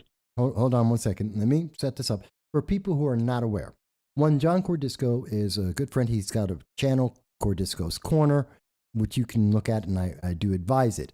John used to be a city councilman for the city of Binghamton. We're talking about in Binghamton, the north side of the city has gone over 2 decades now without a grocery store. There is no grocery store there. It hasn't been for 2 decades. But we have had a series of politicians, mostly Democrats, who have promised to be able to put a grocery store in the Northern District. Leah Webb. I know. I'm not sure on the air, but on my end, you're kind of fading in and out. It may be your end. Signal's looking like it's straight here. But Leah is one. Supposedly, she had Oprah, who was going to back her in putting in a a grocery store in Binghamton. That was 12 years ago. It never happened. Never happened. So that's one of the examples of failure. Well, not only did it didn't happen, they spent several $100,000 of taxpayer money that ended up just getting wasted. I know for a fact, and I spoke to then county legislator, now Broome County executive, Jason Garnar, and I worked with him. We found $140,000 that was dedicated to a grocery store backed by Leah Webb that never existed, never came about. $140,000 that just disappeared. Nobody, to this day, no one has found that money. The part they didn't know was that it was supposed to be a Save-A-Lot, the one in Johnson City that's going to close or has closed. Yeah. By a weird coincidence, the gentleman, I won't say his name, that was head of Save-A-Lot for the entire Northeast lived in Shenango Bridge. And I knew him. Him and I talked privately quite often after I was off of city council. And what they did was downtown, the planning department at the time was a Democrat as mayor and all the bureaucracy. They put so many bureaucratic and nickel dime things on the property that finally Save-A-Lot just threw her hands up in the air and said, screw it, and just walked away and left $50,000 on the table because they were jerking them around so bad trying to build that store. So they walked away. Yeah, I'm not surprised. There was so much green space and how much this and that. It was a limited space to begin with. But, of course, that never got out in the press that it was the administration at the time that screwed around them so much they just got fed up. Of course, that never got out, of course. Oh, I heard about it, and I know Matt Ryan, who was then mayor of Binghamton, he knew all about it. He didn't tell anyone. He didn't tell the public, but those of us in political circles knew. The thing with it is, though, they got basically killed by their own BS and their own ridiculous notions of things. Well, that's have absolutely zero business sense. Well, that's why we've been seeing in New York State, in California, in all the Democratic-run cities, Illinois, Maryland, Delaware, we keep seeing that all these regulations that Democrats are putting out that aren't actually doing anything. It's just paperwork that's funding special interest groups. They keep losing businesses. People are leaving en masse. They've been leaving New Jersey. They've been leaving California. New York's been leading on the exodus out. Just before we get too long here, change the subject a little. I got a call from a very long, when I say long time, Republican in the county, Vietnam vet. He wasn't planning on voting absentee, and I think you know him. I won't say his name. He gave me a call today, and he said he had to vote absentee because he ended up with some medical issues. He's in the hospital, so he wasn't planning on that. So he opened up his absentee ballot that his wife picked up at the local Broome County Board of Election, and all that's on the ballot to vote for is the House of Representatives and the U.S. Senate, and everything else is gone. What? Wait a minute, there's a proposition for everyone in New York State. It's he sent me a picture of his absentee ballot, and all there is to vote for is U.S. Senate and House Representatives.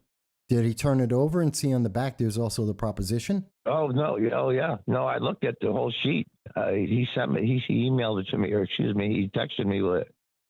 We need so to his send wife's that. going to go back down tomorrow and try to get a proper one. But the question is, why do those ballots exist with just federal on it? And why are the rest of them missing? And how many got passed out, or they just passed out to Republicans? There's a lot of questions. That's a really crazy. Yeah, he sent me a picture. His wife sent me a picture of the ballot. I should say his sister sent me a picture of the ballot, and all that's on it is House Representatives and Senate. And she physically got that absentee ballot at the Board of Elections. So why are those even there? Why are they even printed? And why are they being passed out? And how many got passed out? Is it just a screw up, or did only Republicans get those? There's a lot of unanswered questions. Do me a favor, send me a copy of that, because I will definitely follow up with that on my end as well. I don't even know what circumstance. I'll redact any identifying information. I don't mean to talk over you, but I can barely hear you. No, I said send me the photo because I will redact any identifying information, but I will follow this up. I'm sorry, I can't understand any of it. It's so faded in the background. I hear you perfectly. Yeah, you're like fading out, and you're like real muffled, and shouldn't be. And like every third word is getting cut off. No one's saying that they're having problems. Do you want me to try to call back? Yeah, call back. Mm-hmm. Okay, let me try that.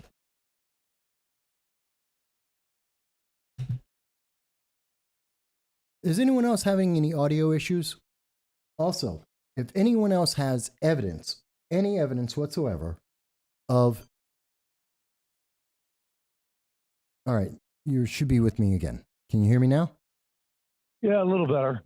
Okay. It may have been the connection then. Yeah, not much better, but maybe if you went closer to I don't know how you have your setup here. No, trust me, I could be across the room. You'd be able to hear me on this microphone. I just wanted to make you aware that maybe you can do some checking. I'm doing some checking. I've sent out some texts to some Republican candidates. They're probably all at the Zeldin rally in JC, so I probably won't get a response for a little while. But why did he get a federal only?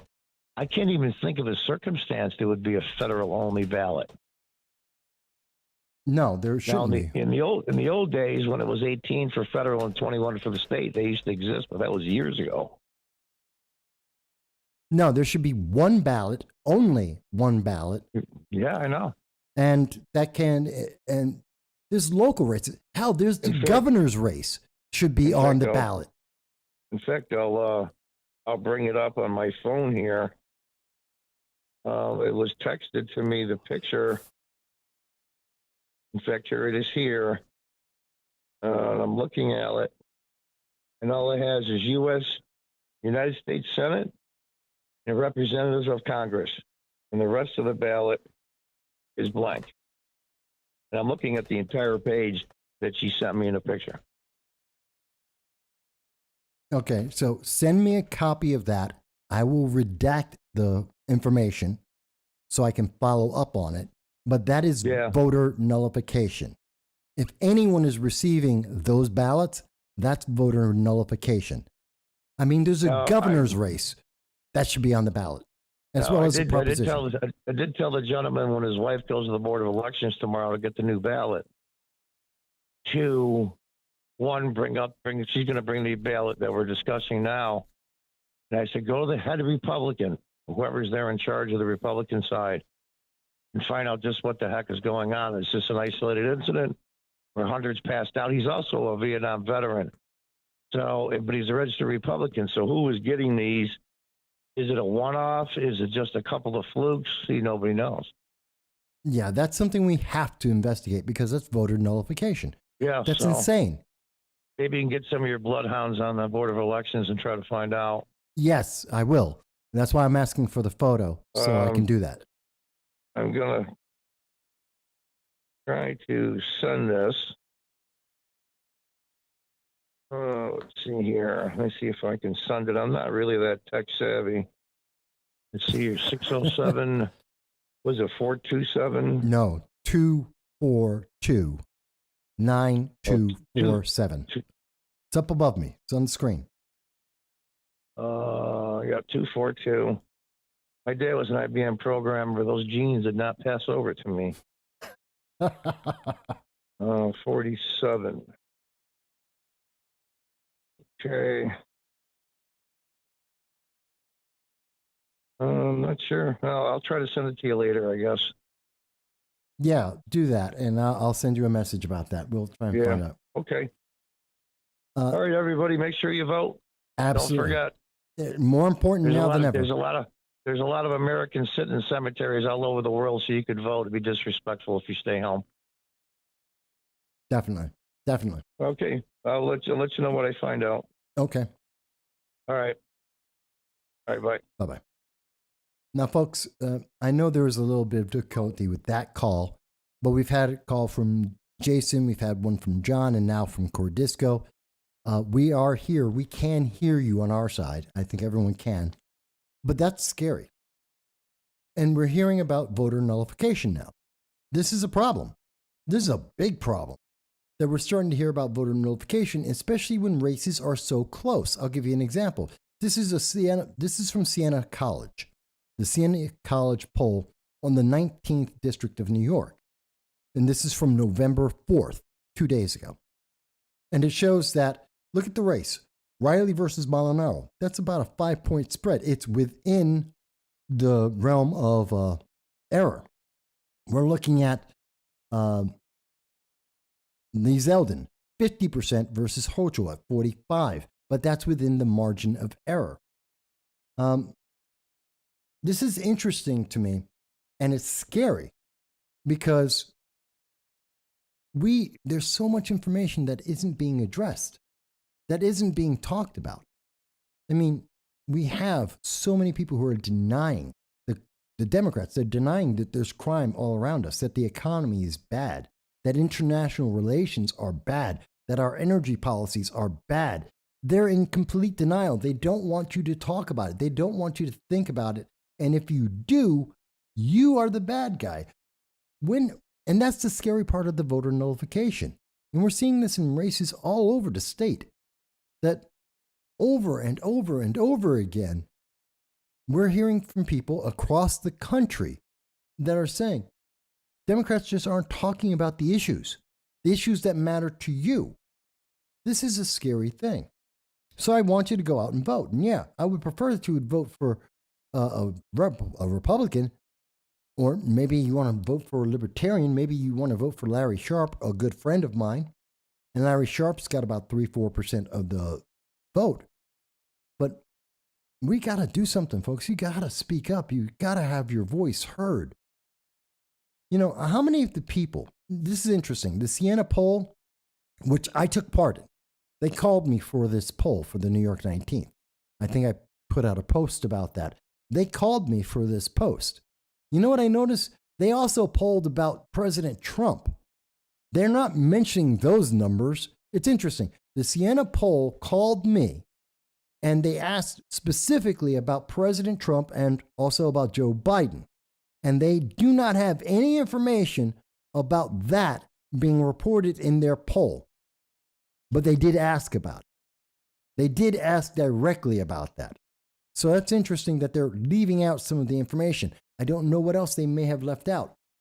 But how many people don't know that they have politicians who aren't answering any of their questions? As we have shown for months, this isn't new.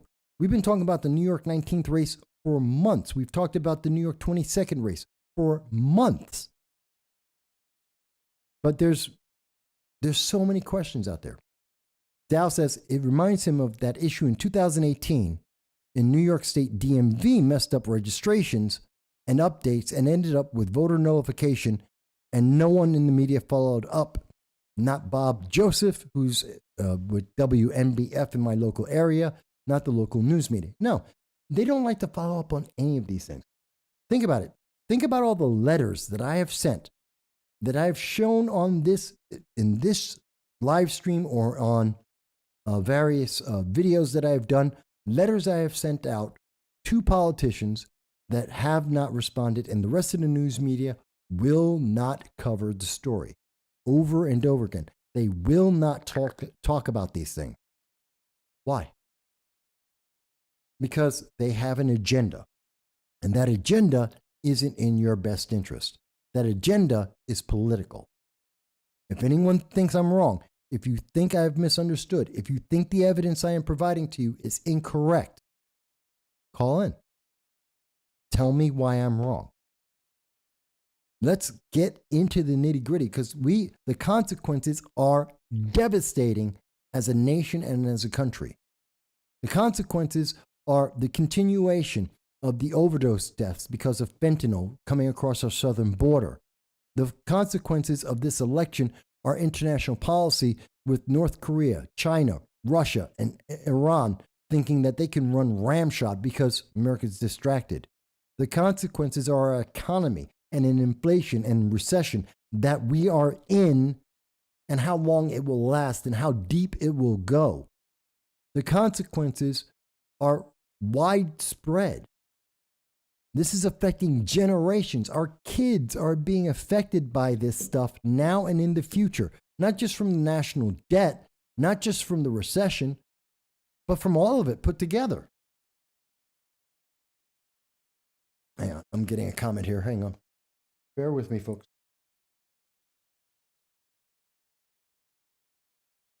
Oh, yes, thank you, John. I got the ballot.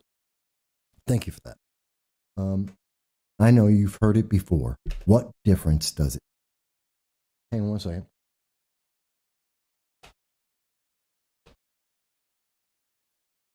No, it didn't show up. Of course, I type away and it doesn't show up.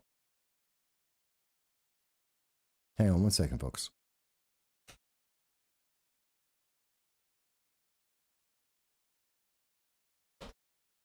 Yeah, I can't type and talk at the same time. I'm one of those people, I have to look at what I'm typing and I can't type and talk. I never get it right.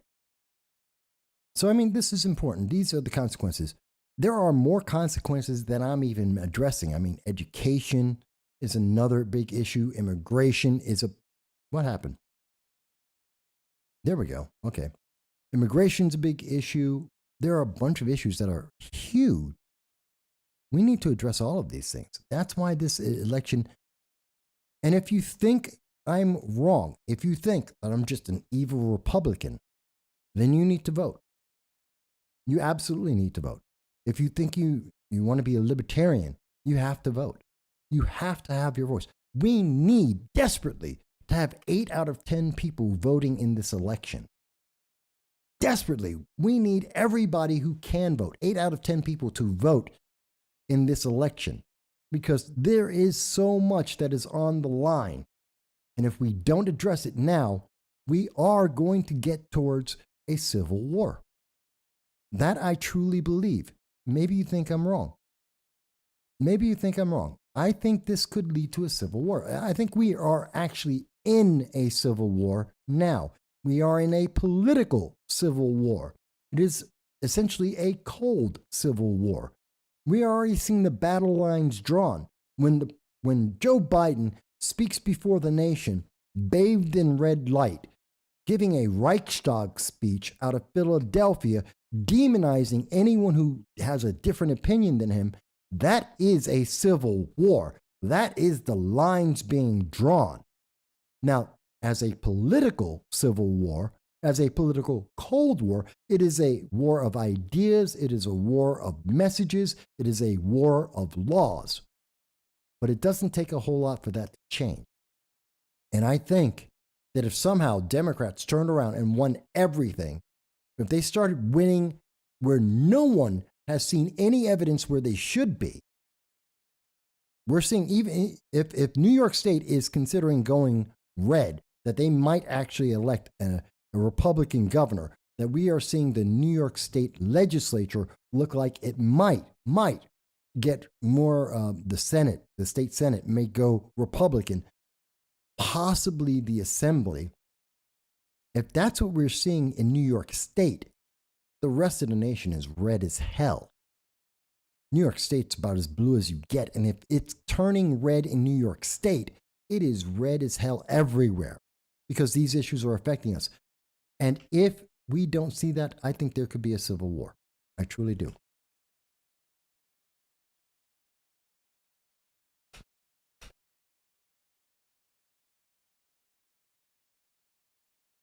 Hang on one second.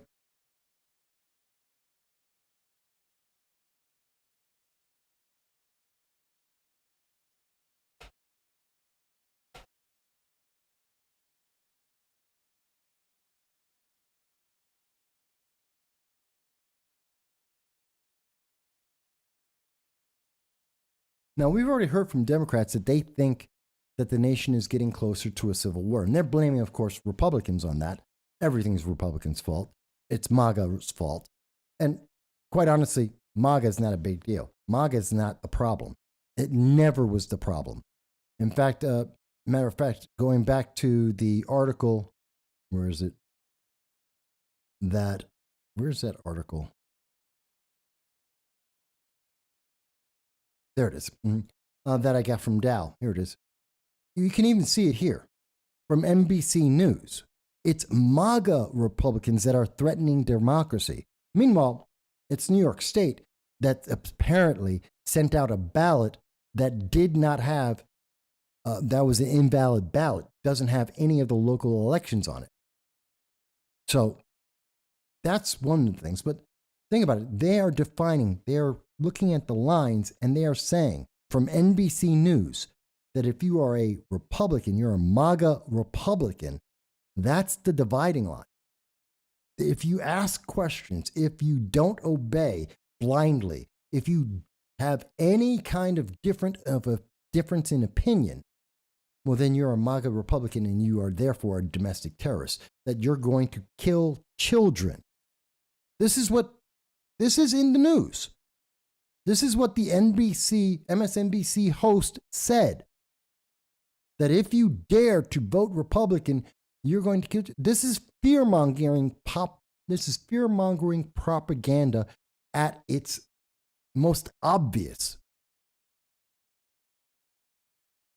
And that's terrifying. That's terrifying to me. And that's why it's important. And I think when you have that much fear-mongering, we are in a civil war, a political civil war, a war of ideas and a war of laws, like having prosecutors that actually follow the law, that actually prosecute the law. It doesn't matter about someone's skin color. It doesn't matter about their political preference.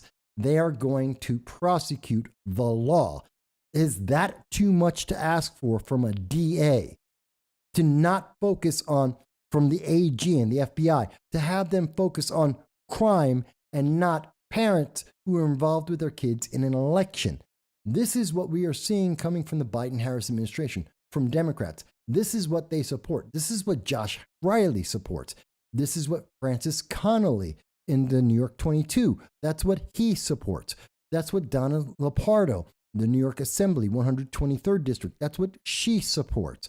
That's what we see Marcus C. Williams is fighting against in Rochester in the 137th District. Yeah, my memory goes back a long way. I remember all of the candidates that I speak to. I remember all of their positions that they have had across this country. I don't forget where people stand, nor do I forget where they stood years ago. I remember when Josh Riley was defending Senator Al Franken, who was removed because of Me Too, disgraced, removed by Democrats because of allegations on Me Too. I remember that. I remember the work by Josh Riley as a D.C. lobbyist, a lawyer in D.C., pushing for gun control, to take away the ability for women to defend themselves. Yeah, I remember that. That's what's on the ballot here. And that's what's being exported to other countries. If we don't get a hold of this, what are we showing every other country? In Hong Kong, where the leaders of Hong Kong were thrown in jail, they have disappeared because of the Communist Party took those people and disappeared them, put them in concentration camps. And what are they? All they were trying to do is be American, just to have free speech. And what are they learning? Oh, if free speech doesn't work in America, who's going to light the flame of freedom for those people in Hong Kong or anywhere else in the world? Where are people going to go?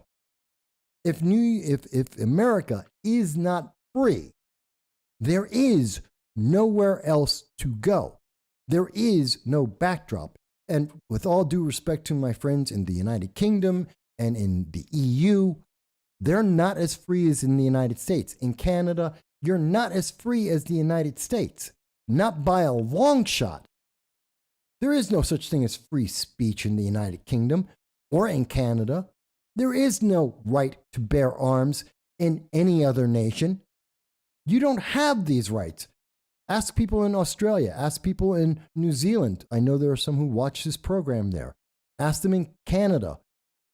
You don't have those rights and freedoms. If this fails in America, it fails in the world. There is no backup plan. We are the only plan, and that means America comes first. America must maintain our civilization, our society, our laws, and our Constitution. And unlike the progressives like the Democratic Socialists of America, with AOC saying that we have to get rid of the Constitution and we have to take on the UN, I'm sorry, the UN doesn't have the best interest of Americans. Not at all.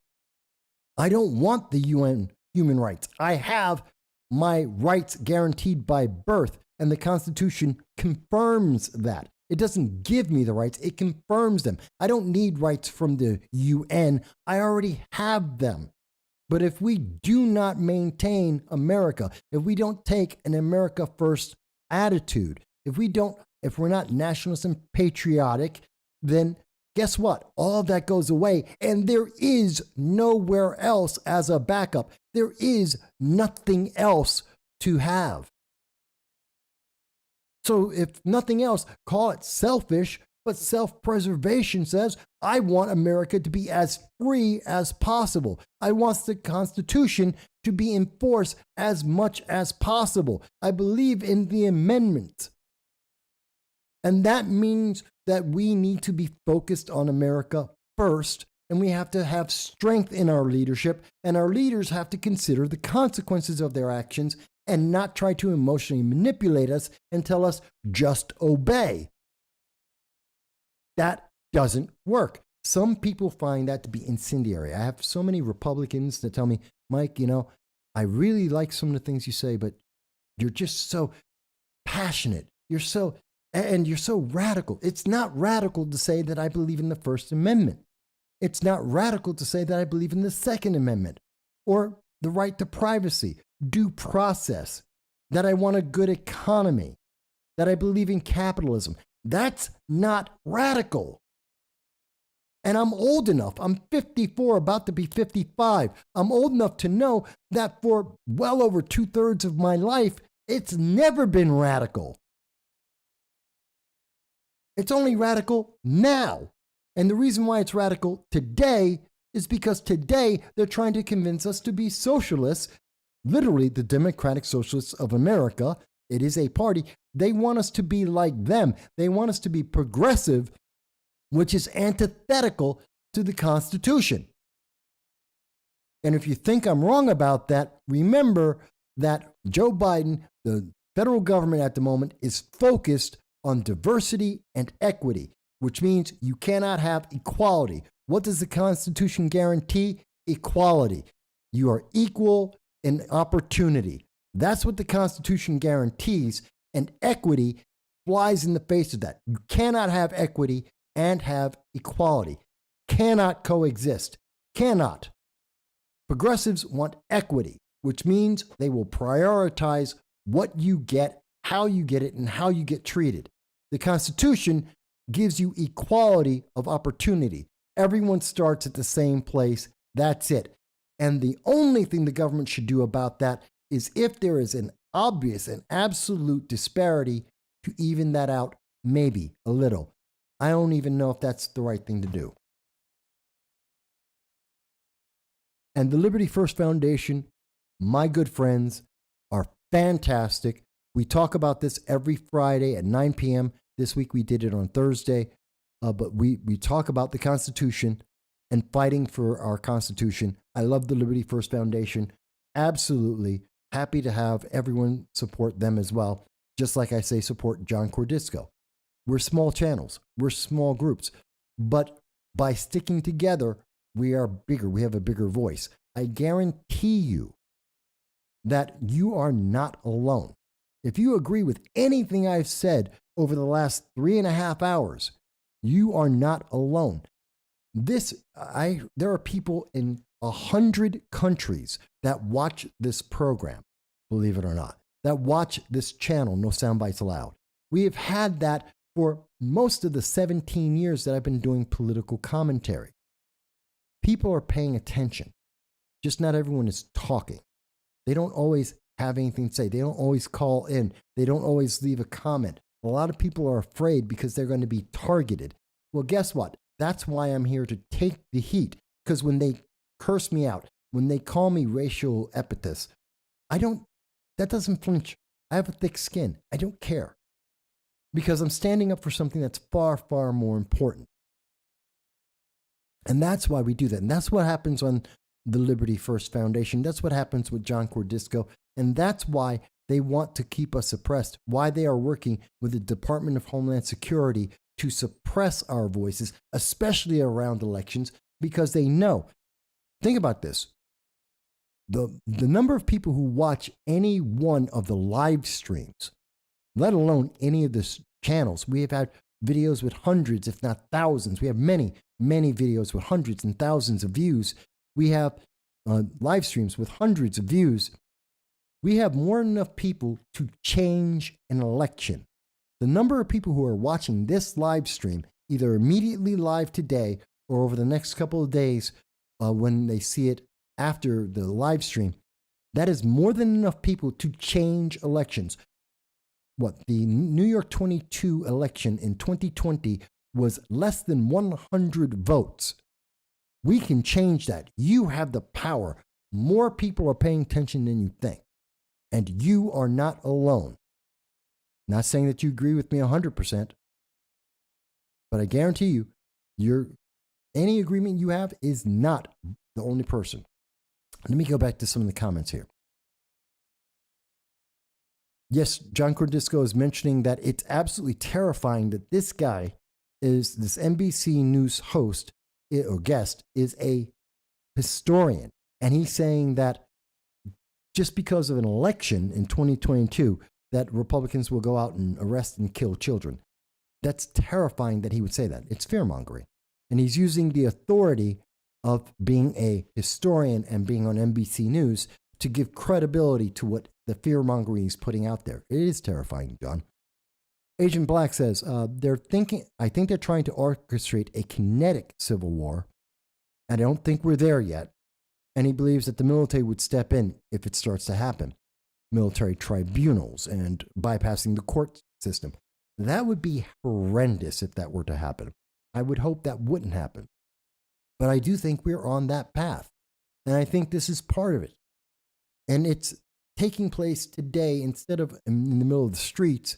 It's taking place on social media, which is why they're trying to control so much of what is being said and why they label things misinformation, disinformation. I mean, think about it. Hunter Biden, who is the FBI, has 450 charges that could be put against Hunter Biden. And they haven't. Why? Because it's called misinformation. For 2 years, they've been saying, well, it's misinformation. It's not exactly correct. But there's evidence. And we know it. We hear it all the time. Remember Russia collusion? For 3 years, we had the mainstream media tell us, Russia collusion, it's real. It's absolutely true. Adam Schiff, day after day, showed up on Rachel Rachel Maddow's show. Told you it's absolutely true. He has evidence. And then we went through 3 years of investigation, 4 different investigations, $35 million was spent. Not one word of it is true. But the bad guys were people like me who said, there's no Russian collusion. There's no evidence. Oh, no, Mike, you just don't know because Adam Schiff said there's information. He was on Rachel Maddow. That's, mainstream media, and he's a politician. It must be true. 3 years later, $35 million of your taxes, and no, not a word of it was true. It was never true. If anything, we found out that Democrats, Hillary Clinton in particular, the Steele dossier, they fabricated the whole thing. They made it up. But we're supposed to believe them when they tell us that, Republicans are going to come and kill your kids if you vote for them. I'm telling you, folks, just think this through. You got to think it through. Jan mentions that it's a bill in Canada that will suppress free speech even more. That's more than C-16, the thing that made Jordan Peterson famous. And yes, this is because they don't have a First Amendment. They don't have rights. That's why Trudeau can get away with taking away all the guns. Remember, Trudeau made it illegal to have handguns in Canada. He just took away their rights. Women can't defend themselves in Canada. Can't. He just took away their right. No one cares. You don't hear that in the news media. You don't hear them screaming about that. Agent Black says, technically, we do have rights, but they've been usurped. We are England, the United Kingdom, is what you will become. That's according to Agent Black. And yes, you're right. And when I say that, is it overstating the case that, the rest of the world doesn't have rights? Yes, I'm overstating it. I'm emphasizing it a little bit much. Yes, you have rights. And yes, the United Kingdom has far more rights than Ghana or Sri Lanka. If you are in Germany, you have far more rights than someone in Bolivia. Absolutely. And you have a better quality of life. That's true. But the core point remains that in comparison to the United States, no. It's not just a step down, it's jumping off a cliff. The difference between the rights Americans have and the rest of the world is literally the next closest, which would be the United Kingdom. It's jumping off a cliff of difference. Most Americans don't know that because they've never left America. Most people in America haven't left the place they were born at. But I can tell you, I've lived around the world, not visited, not a vacation, lived in other countries. It is a world of difference. It is insane. I would never subject anyone to the socialist doctrines that I lived under for a year and a half. I wouldn't do that to my enemies. I don't wish that on any of the progressives. I've lived it. They haven't. I wouldn't wish that on them. But yet they're telling kids in colleges every day, socialism's great. Then why don't you go live there? Why have you never lived in a socialist nation? You want to change America, but you've never actually seen what socialism is or what it's like. You only have a piece of paper that says, it's great. You have a headline on Twitter that says, it's great. Yeah, talk to someone who's actually lived in socialism. I have. Which is why they want to suppress this, why they don't want you to hear it, and why they don't want you to vote based on that. It's why they won't answer questions, because they want you to obey. Mindlessly obey. Don't question. Don't ask for details. Obey. It's like with Paul Pelosi. How many stories have we gotten out about that? How many times have they changed the story? The mainstream media has been changing and correcting and making it, giving us less details each time they make a correction. Every time. NBC News just pulled one of their reports that was absolutely normal and clear. It gave away too much information about the details that are publicly available about this. Suddenly, the reporting from Politico, there was a third person in the House. Suddenly, that's no longer true. Now it's only 2 of them. Suddenly, they're no longer, we don't even know if they were or were not in their underwear, which was initially reported by the mainstream media, and now we don't know anything about that. No one wants to, they're saying there's glass that was broken in the back of the house, but no one will tell us whether the glass was broken from the inside out or the outside in. No one wants to talk about that. There's video that will not be shown, both from the police officers' vests as well as from the security around the Speaker of the House's, Nancy Pelosi's house. Why won't they release it? Because there are questions and they do not want you to ask them. Because you might see something that will make you have a question. And that is not the thing they want to do before the election. After the election, we are going to see a lot of information come out. And the things that we have been talking about for the last 22 months are going to come true. You are going to hear them admit that there's a bird flu, and it has reduced the amount of turkeys and chicken in the United States. They're going to come out and tell you that there is a global food crisis, that we have 30 to 40% less food in the world, and that will last for a year, not for 3 months, not just a winter, for a year. They're going to tell you that we're in a recession and that inflation is going to be double digit, almost to 20%. We're going to easily hit 15%, if not higher. They're going to tell you that it's going to last until 2024, just in time for the next election. They're going to admit these things, but they won't admit it until after you vote, which means you have to vote now. We've been giving you the information for 22 months. We have not been wrong. 80%, let me be honest, 80% of everything we have predicted has happened. Not necessarily on the time that we said it was going to happen, but it has happened. This is accurate. I'm telling you, this is what I expect. I have no reason to think it's not going to come true. These consequences, if you are scared by them, if you are disturbed by them, if you are upset by them, then you better vote. You have to vote. Have to. And if you're voting Democrat, you better have a better reason than, well, my feelings. Your feelings will not stop any of the problems, any of the issues that face America. If you feel like I'm too nationalistic, that's not going to change the fact that women can't defend themselves, that we have Democrats defunding our police and crime is increasing. If you feel like I'm too radical, that doesn't change the economy. That doesn't change our southern border. That doesn't change international policy. It doesn't change anything. The facts remain, and those facts are not stacked up in your favor because Democrats don't want this to be in your favor. They want the issues. They want the problem because then they get control.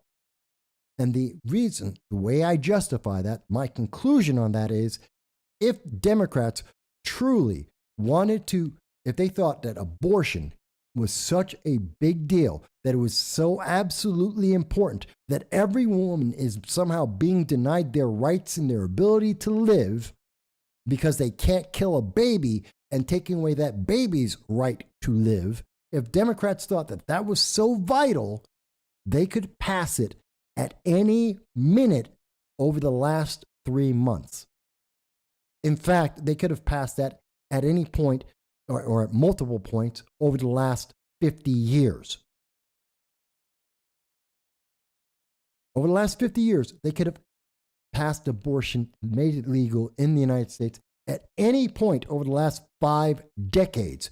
More importantly, over the last 3 to 4 months, they have had multiple opportunities to pass it anytime they want. Again, they have the Congress, the House and the Senate. They have the White House. They could pass it at any time if they really thought this was important. And yet they won't. They won't even vote on it. Think about that. They won't even put it up for a vote, which tells you something, that they're using this as an excuse. Same thing with college debt. Oh, you want your college debt paid off? They're buying your vote. You want the money? Give us your vote. Pay for play. If they thought it was so important, they'd pass the law. They could pass it at any time. They don't need a single Republican to vote for it to pass it into law. If they thought it was important and vital, they could do it. Remember Obamacare? They passed that without any Republicans. They have more than enough people to do it again. They won't. Because it's not about actually helping you, it's about getting power. That ultimately is what 2022 is about. It's about power. Either a small group of progressive elites or you. That's honestly what it is. And someone's at my door. God help me if it's the police and I'm being swatted. That would be funny. That would actually be very funny if I'm getting swatted right now.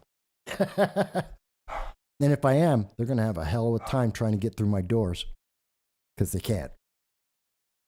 But, let them try. Okay, so we've covered a lot of ground.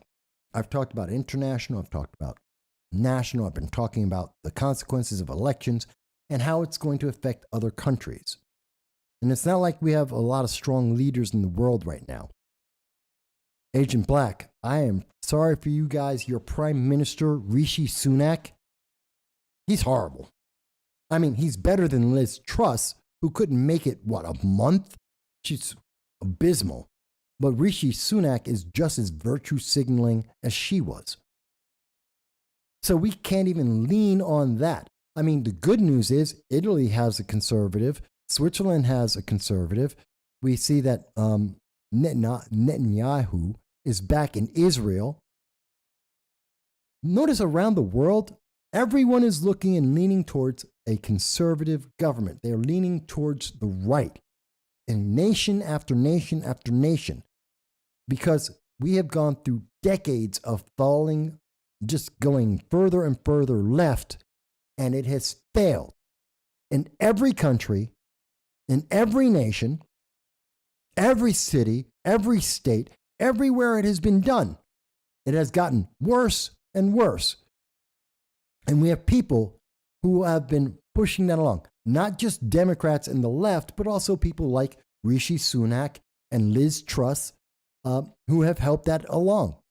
And yeah, they work with the WEF, World Economic Forum, which is a terrifying organization. And it's an example of what happens when you let an agency run your country. Because their best interest isn't with the country, it's with their agency and their personnel. Yes, Agent Black mentions that Sunak, who is the Prime Minister of England, has more money than the King of England. His father-in-law does the IT for the World Banks. He's a rich kid. And what we have seen consistently from many, many, many rich kids is that they are progressive as hell. I mean, Donald Trump and the Trump family are massive departures from what we tend to see. Look at Jeff Bezos, another great example. We see that they tend to be more and more left-leaning to an extreme. Even for, what's his name? Bill Gates, another example of how far left. The more money you get, Oprah Winfrey, super left. These are all, they think that socialism is the greatest idea in the world, except they don't realize they would never be as rich, live as comfortable a life if they actually had the socialist world that they want. It's terrifying, folks. And the lack of leadership in the world is insane. Goldman Sachs, yes, I saw the typo. And it's because a lot of it has come from the United States. As the leader of the world, we have been exporting our ideas, our education system to other parts of the world. I mean, that's why the rest of the world, like in the United Kingdom, they're talking about slavery. They're talking about black and white interracial politics, racism, on a basis of black and white. That's got nothing to do with the United Kingdom. That's got nothing to do with Canada or France. The French have problems with racism when it deals with, they have problems with people from Morocco in France. That's their problem. But not American slavery. And by the way, slavery still exists in the world. It's never gone away. There's more slavery in the world today than ever before. That's a fact. And it takes new forms, not just actual slavery, but there's also sex slavery, which is rampant in the southern border of the United States, as well as the rest of the world. So we're focusing on the wrong things because that is the left-leaning message. That is their mantra. Yes, and they're pushing climate change legislation, which, you know what? It's not, I said it before, climate change is not the problem of the United States. It's also not the problem of the United Kingdom. It's not the problem of Europe. Mind you, the United States has done more in terms of global emissions and global warming, climate change, correcting that, than any nation in the world. That is a fact. We have done more than all of Europe and England combined. The United Kingdom is second. The United States is number one. The United Kingdom is number two in reducing greenhouse gas emissions globally. They're right behind, and they're ahead of Europe. But putting together, you would have to put together the United States and all the emissions that China puts out in 1 year is more than the United States and the United Kingdom combined in how much they reduce. Then there's India, which has about the same. Climate change is not a problem for the United States or the United Kingdom or Europe. It's a problem with China and India. And if you don't get China and India to make a difference, it doesn't matter. But no one wants to be honest to tell you that. Instead, they want to go out and spend $4.2 billion in New York State for stuff that we are already doing so that they can pay off their buddies who helped donate to their campaigns.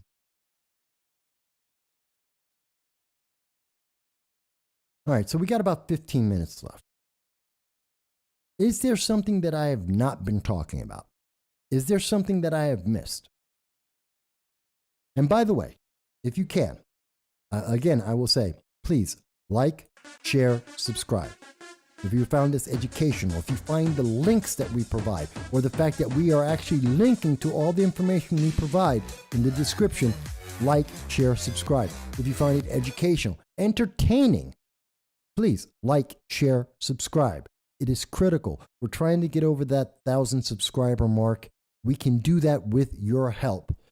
Not because you agree 100% with everything we say. We don't expect that. But because we are honest with you and you are honest with us, and we have honest conversations about these issues that are affecting our lives and trying to get more effective leadership so that all of our lives will be better. So like, share, subscribe to help us to be able to reach people to do that. If you can, please donate. You see the link to PayPal on the screen. Please help us. I'm not rich. I'm not Jeff Bezos. I'm not Bill Gates. I'm damn sure not Oprah. I'm not a billionaire. I'm not a millionaire. I'm not even in the top 5%. I'm poor. And it costs a lot of money to run these things. Like I said, that's why we had to change the phone number, because we can only have one phone, can't afford the 2 phone lines to be able to take your calls. So if you can, donate. Now, if you are a progressive, if you believe in white privilege, that whole ideology, if you believe in gender identity politics, in critical race theory, if you're one of those individuals and you're watching the program, you should donate half your paycheck to me, because that's what your belief system says. Your belief system, your belief in white privilege and white guilt. If you're one of those people who apologize for being white, fantastic. I'm glad you're part of the audience. Speak up more often. I want to hear why you believe that. But in the meantime, donate half your paycheck, because that's what your belief system says. That's what your ideology says. Now, for everyone else, donate $1. Donate $5. whatever you can afford, if you can afford it. And even if you can't, just subscribe. It's free, costs nothing, because that will help. But the people, the progressives out there, the Democrats, the leftists that are out there that believe in white guilt, white privilege, critical race theory, intersectionality, gender identity politics, you guys, you donate half your paycheck. Live by your words. Do what you say. But we'll see. Yes, I do hope that we will be celebrating in the next live stream about the success. And if that happens, it isn't over. Because I don't want anyone to think, oh, well, Mike, you're a Republican, just pushing them, and then once they're in it, you're just going to ignore everything they do. No, I hold Republicans to the standards that I have for Democrats as well. This channel has always called out Republicans when they have failed, whether it's Marco Rubio when he supports red flag laws, and I have been vocal and said I think that is absolutely stupid and it is antithetical to the Constitution. I have been happy to do that. Richard Hanna, bless his soul, he's now passed on. When he was alive, I not only called him out on his failures, his bad policies, but I also ran against him in Congress. All right? I will call out. I've called out the Broome County Republican chairman, B. Joy Data, for his multiple abuses and failures. We will hold Republicans accountable for what they do and what they do not do, because that is just as important. No one, I've said it on this show many times, no one should be in elected office if they are not efficient and they are not effective. I don't care how you feel about them. I don't care if you want to go out and have a beer with them. I don't care if you like them or not. That is meaningless to me. I don't care if they're someone you think is a good person or a bad person. Are they effective? Are they efficient? Do they support the United States, the Constitution, and the amendments?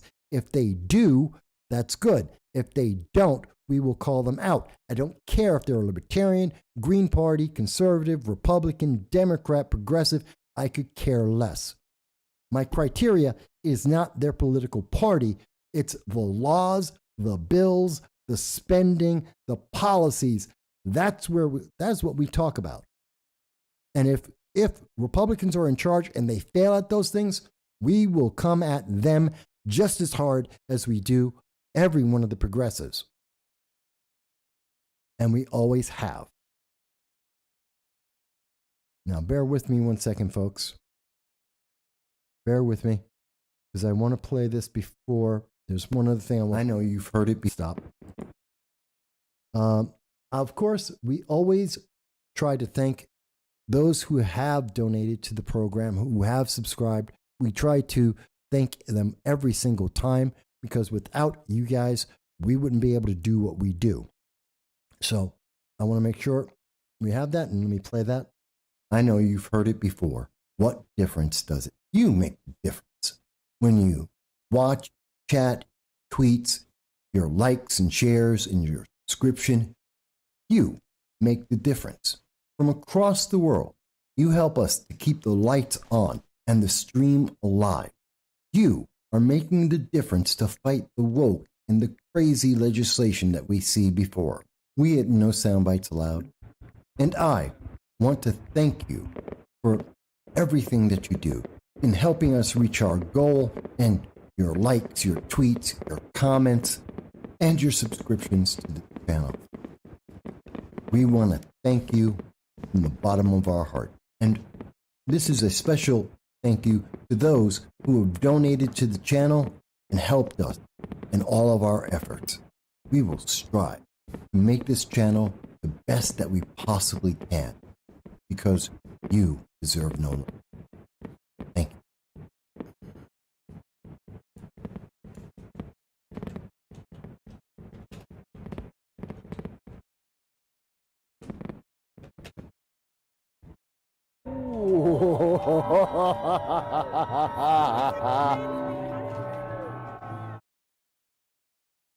All right, folks.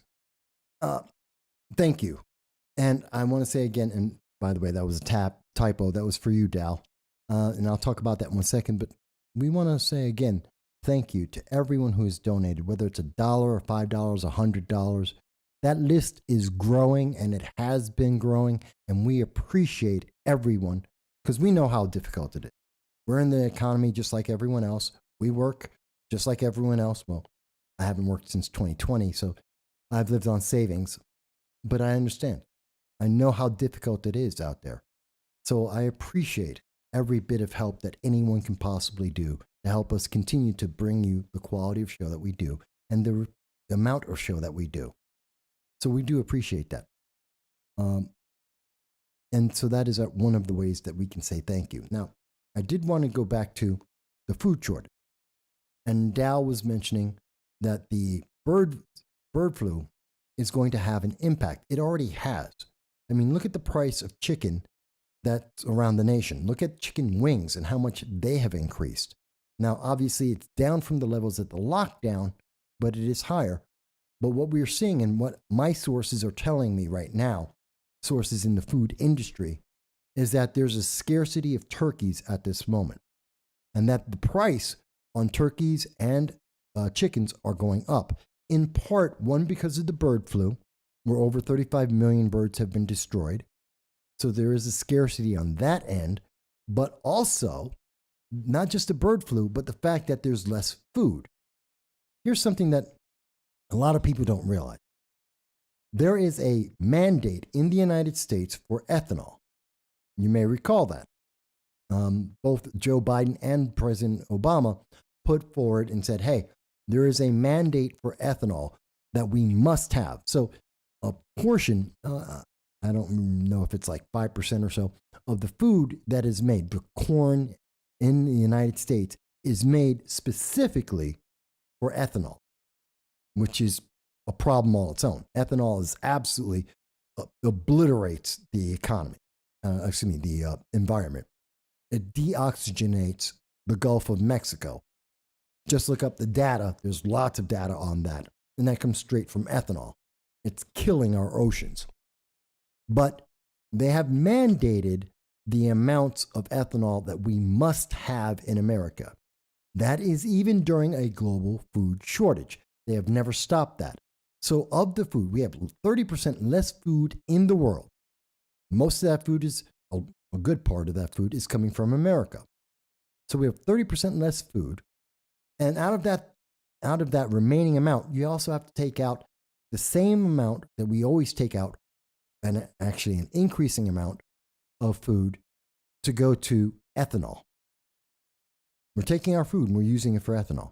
So that means there's even less food for people. So if it's 30% shortage, that shortage is now 35%. That means there's that much less food. Also, we have to feed animals with that food. So human beings are actually getting only about 50% of the food that would normally be available.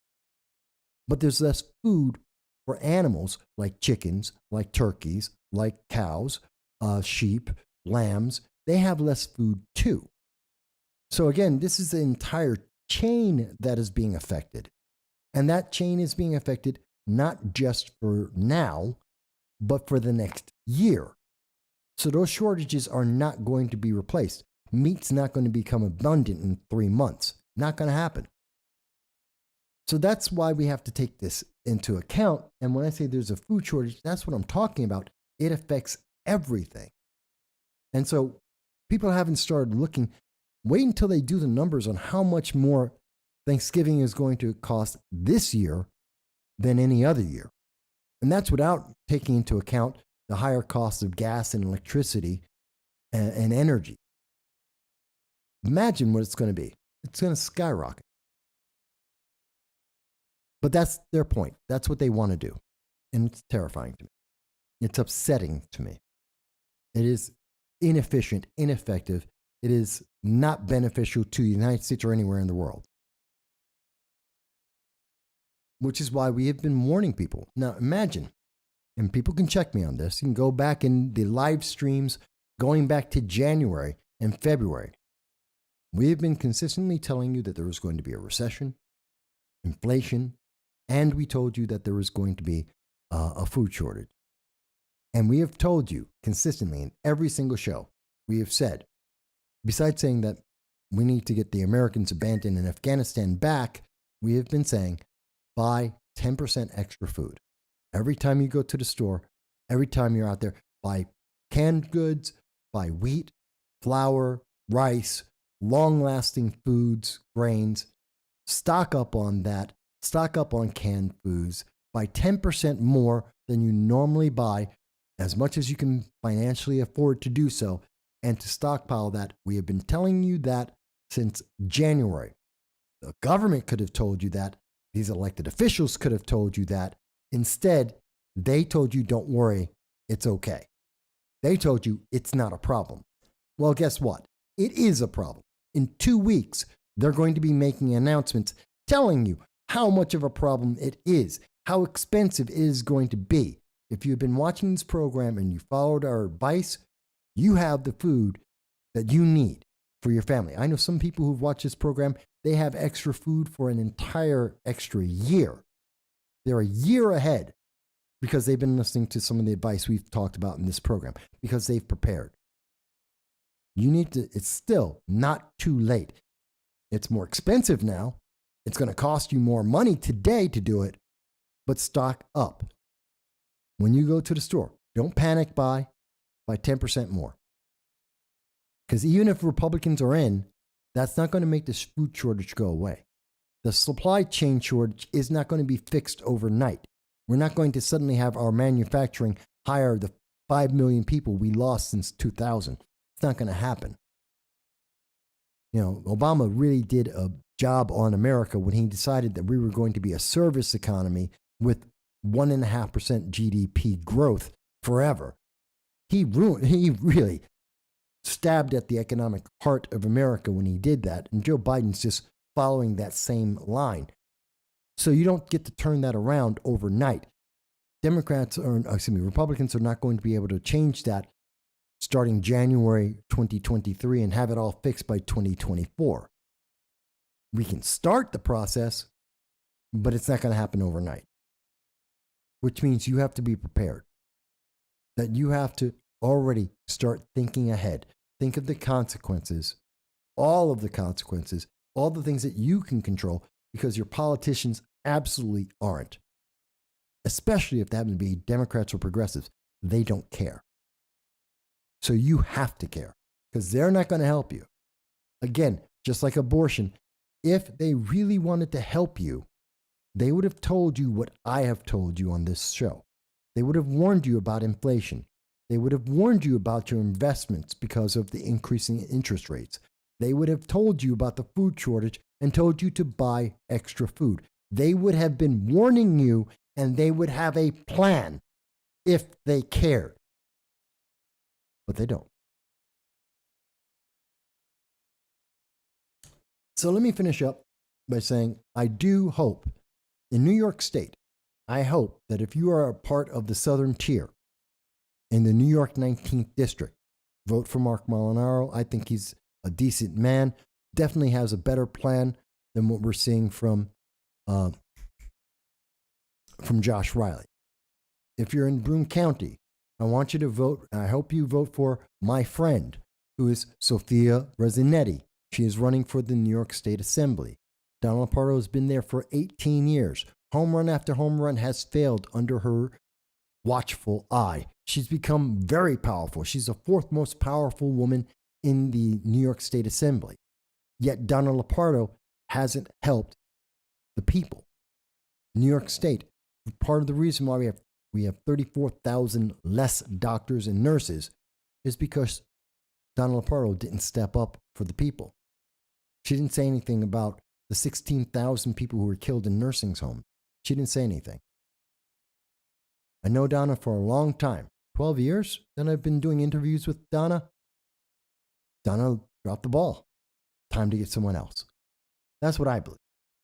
And I think that across the nation, look at all your politicians, and I think overwhelmingly, you're going to see similar kind of options and individuals available to you. Hell, in New York State, you've got Governor Hochul, you've got Larry Sharp, and you got Lee Zeldin. Hochul, we know, is just bad goods. Pick someone else. But with that said, we've been talking for 4 hours and 15 minutes. I always appreciate having the opportunity to speak with you. Whether you've seen this show live or you're seeing it afterwards, please like, share, comment. I always pay attention to the comments. I try to respond to them as best I can. I look forward to hearing what you have to say. I look forward to seeing you every Sunday on this live stream, 2:30 p.m. Eastern Standard Time. From anywhere in the world, your voice is welcome. We will make sure that we can always have a phone number for you to call in, to call us direct and tell us whether you agree or you disagree on any subject that we can talk about or that you want to talk about. We're always open to any of your questions, whether it's in the comments or whether it's in the live stream. We're always here for you, and we will not give up because you are not alone, and we are the voice of America. We control our government, and we get to make decisions. So we need to remind them of that, not just in the election, but at all times, all throughout the year, every year. And we've been doing that for 17 years, and we're not about to stop. With that, I want to thank you. I hope you're having it's a warm streak out there, so I hope you've had good weather. I hope you're watching a good football game. I'm hoping you're going to be well, and I will see you again throughout the week and, of course, next Sunday as well. Thank you, folks.